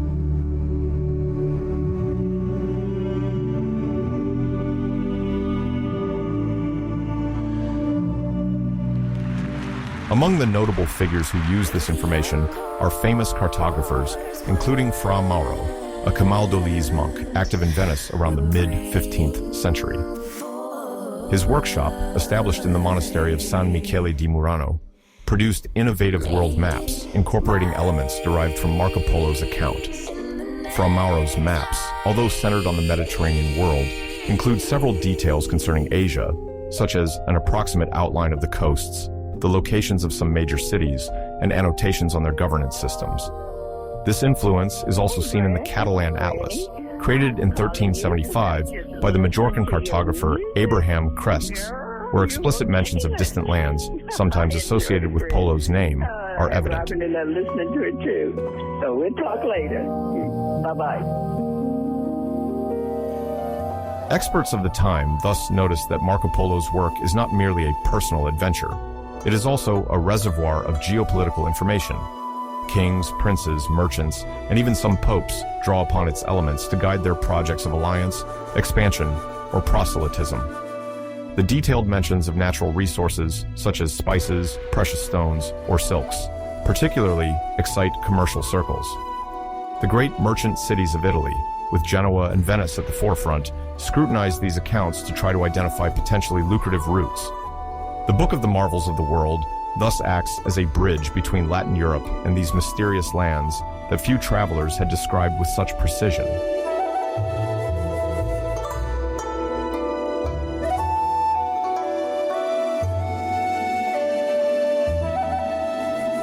In the wake of this reception, however, some criticisms arise. Several doubts concern the effectiveness of the dictation method, suspected of opportunities for distortion or amplification. Rustichello of Pisa, as the official writer, could sometimes insert passages inspired by his taste for chivalric tales, leading some nobles to see imaginary additions. Moreover, the presentation of certain places or people may seem strangely romanticized. Yet, by comparing archaeological testimonies and Asian sources, many descriptions prove to be quite close to reality. The sumptuous temples, bustling markets, and immense caravanserais mentioned in the work correspond to tangible elements, validated by Chinese and Persian chronicles.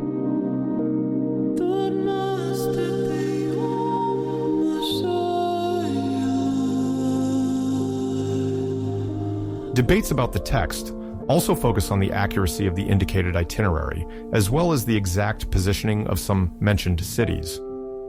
Specialists of the Silk Road note that Marco Polo's route overlaps well-documented trade routes, but the duration of his stays and the precise chronology of his travels provoke more controversies.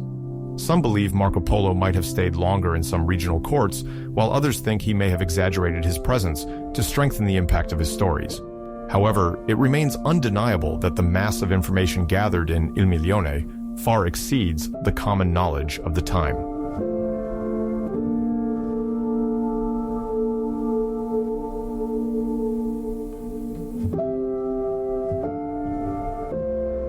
By situating itself in the continuation of the great medieval compilations, Marco Polo's text thus becomes an indispensable milestone for any curious mind. Its assembly of observations, marked by a sometimes contested dictation method, nonetheless remains a fundamental testimony, read, copied, and commented upon throughout Europe for several generations. Copyists perpetuate its legacy.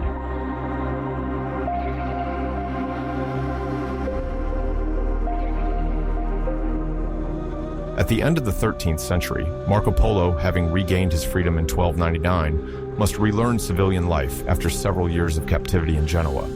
He returns to Venice to find a bustling commercial environment where oriental spices, African gold, and precious fabrics remain at the heart of trade.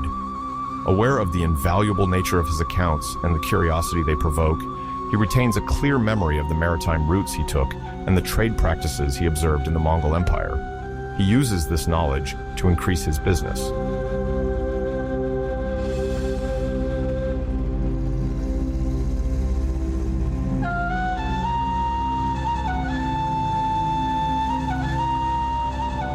Between 1299 and 1305, Marco Polo engages in significant transactions involving spices, particularly pepper and cinnamon, which he buys at low prices in Venetian warehouses before reselling to wholesalers in the Italian peninsula.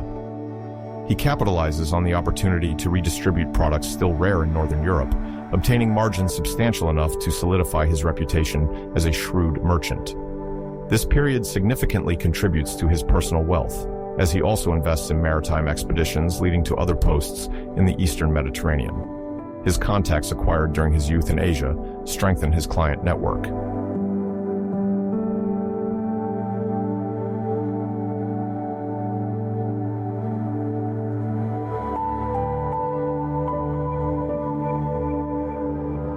Around 1300, Marco Polo marries Donata Badoer from a respectable family of the Venetian merchant nobility. This marriage further strengthens his social position, as the Badoer family ranks among the oldest lineages involved in international trade. The couple has 3 daughters, Fantina, Belela, and Moreta, whom they raise in a refined environment, emphasizing the value of commerce and intercultural dialogue. Notarial records from the time also mention several contracts in which Marco invests large sums, often secured by Donata's dowry, to purchase cargoes combining Oriental silks and precious spices.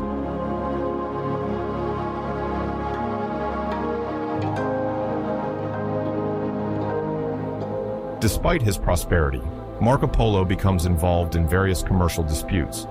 Some rival merchants accuse him of ambiguous practices, especially since he holds privileges stemming from his previous connections with certain dignitaries of the Mongol Empire. To defend himself, he asserts his rights before the Venetian courts, often explaining that his knowledge of Asian routes justifies the apparent ease with which he obtains certain contracts. At that time, the local church also plays a role in mediating disputes between merchants, which partly explains the importance of the San Lorenzo confraternity, to which Marco makes a donation.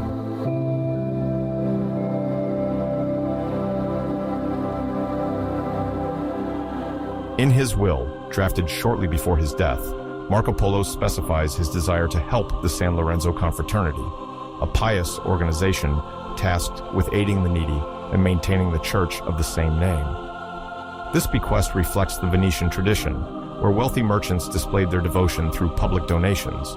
Thus, the will includes several properties and a notable sum for the upkeep of regular masses in honor of deceased members of the Polo family.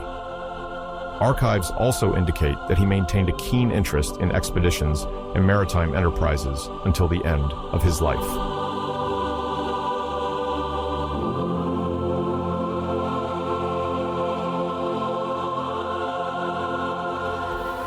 When bedridden, according to several testimonies, Marco Polo reportedly uttered this emblematic phrase, "I have not told half of what I saw." Some report it as a confession, while others view it as a bravado intended to impress his listeners. Whatever the exact meaning, it suggests the incredible scale of what he might have observed during his travels across Asia. Contemporaries note that, even in his last moments, he still spoke of the cities beyond the Pamirs, the emperors of China, and the exotic treasures that defied the imagination of most Venetians.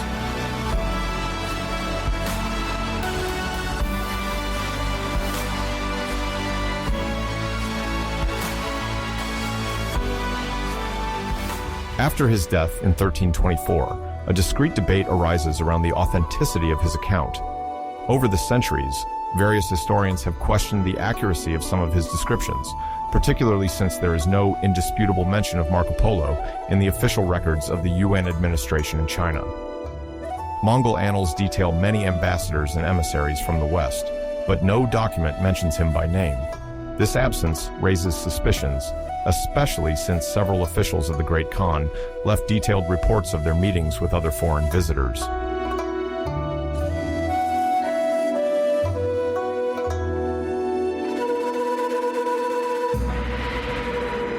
Some skeptics claim that Marco Polo never went beyond the Ilkhanate Empire in Persia, and that he greatly embellished his writings by compiling stories from other travelers.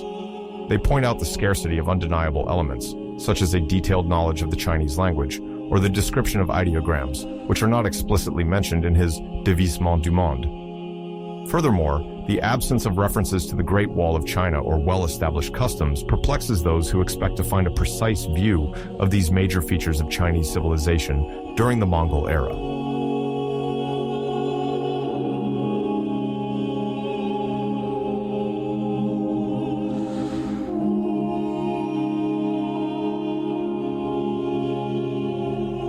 In response to these critiques, sinologists and supporters of Marco Polo remind us that the Mongolian administration was characterized by a system of multiple transcriptions, where each region kept its own records. They emphasize that Marco's use of place names often proves accurate when comparing his writings to Persian or Arab sources. For example, he mentions specific toponyms in Yuan or reliable indications about the taxes levied in certain southern provinces. According to them, a mere forger would not have had the necessary knowledge to describe such precise administrative details.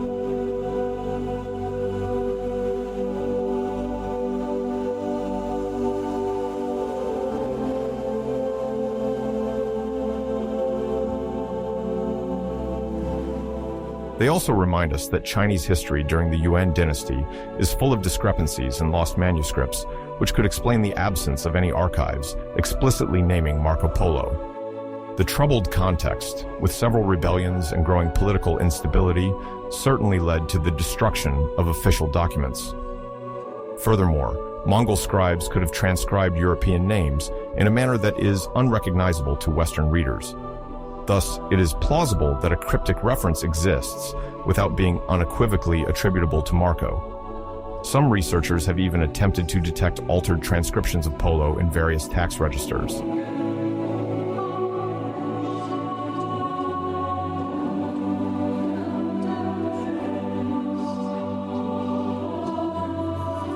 Beyond this controversy, the legacy of Marco Polo spans decades and fully blooms during the Renaissance.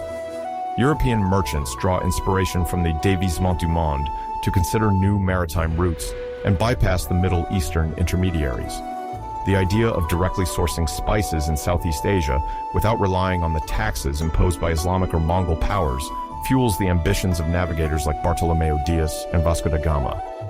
As for Christopher Columbus, he carefully annotates his copy of Il Milione, seeking to identify descriptions of island regions to support his own transatlantic navigation project.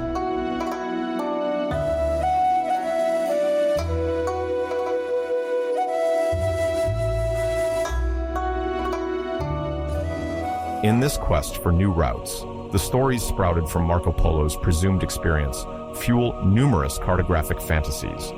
Late medieval maps, and then those of the Renaissance, incorporate some astonishing indications from the Dévisement du Monde. Clearly represented are mysterious kingdoms labeled as Cathay, the Mongol name for northern China, and Cipango, referred to as a fabulous island east of the Asian continent. The intensity of spice trade excites the interest of European nations, which ardently covet a secure route to these lucrative resources. Many geographers, inspired by the tales attributed to Marco Polo, compete to determine the exact location of these territories.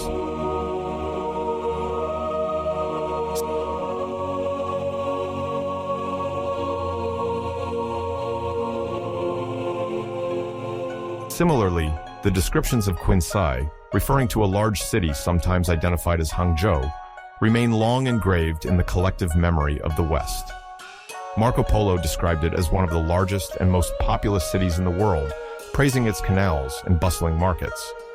This idealized vision fuels the European imagination and reinforces the myth of an opulent China, an inexhaustible source of wealth and wonders. Until the 17th century, leading cartographers include in their maps the names borrowed from these stories, sometimes confronting the tradition of Greco-Roman antiquity with new indications from Asia.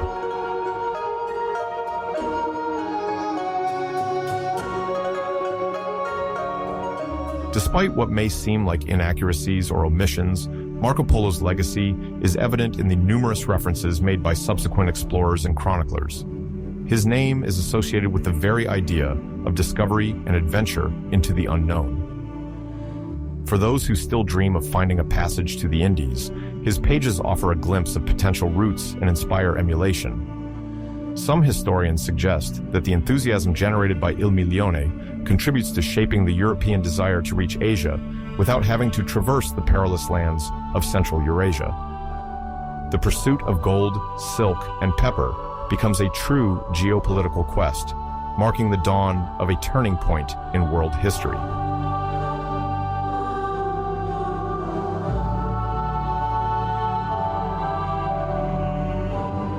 The legendary names of Cathay, Cipango, or Quinsay continually fuel Western curiosity. A multitude of maps, produced between the early 14th century and the late 17th century, carefully preserve these toponyms and perpetuate the narrative of lavish empires located at the far end of the Orient. Some sailors, setting out for the Atlantic Ocean, still rely on directions derived from the text attributed to Marco Polo, hoping finally to land on these luxurious lands. Until the advent of explorers capable of producing more geographically accurate maps, these exotic names remain in the collective consciousness as a symbol of a world that is both real and chimerical, marking for Europeans the boundary of a new era of discoveries. These markers remain inscribed in the books of navigators, continuously nurturing the hope of accessing unmatched riches and everlasting glory.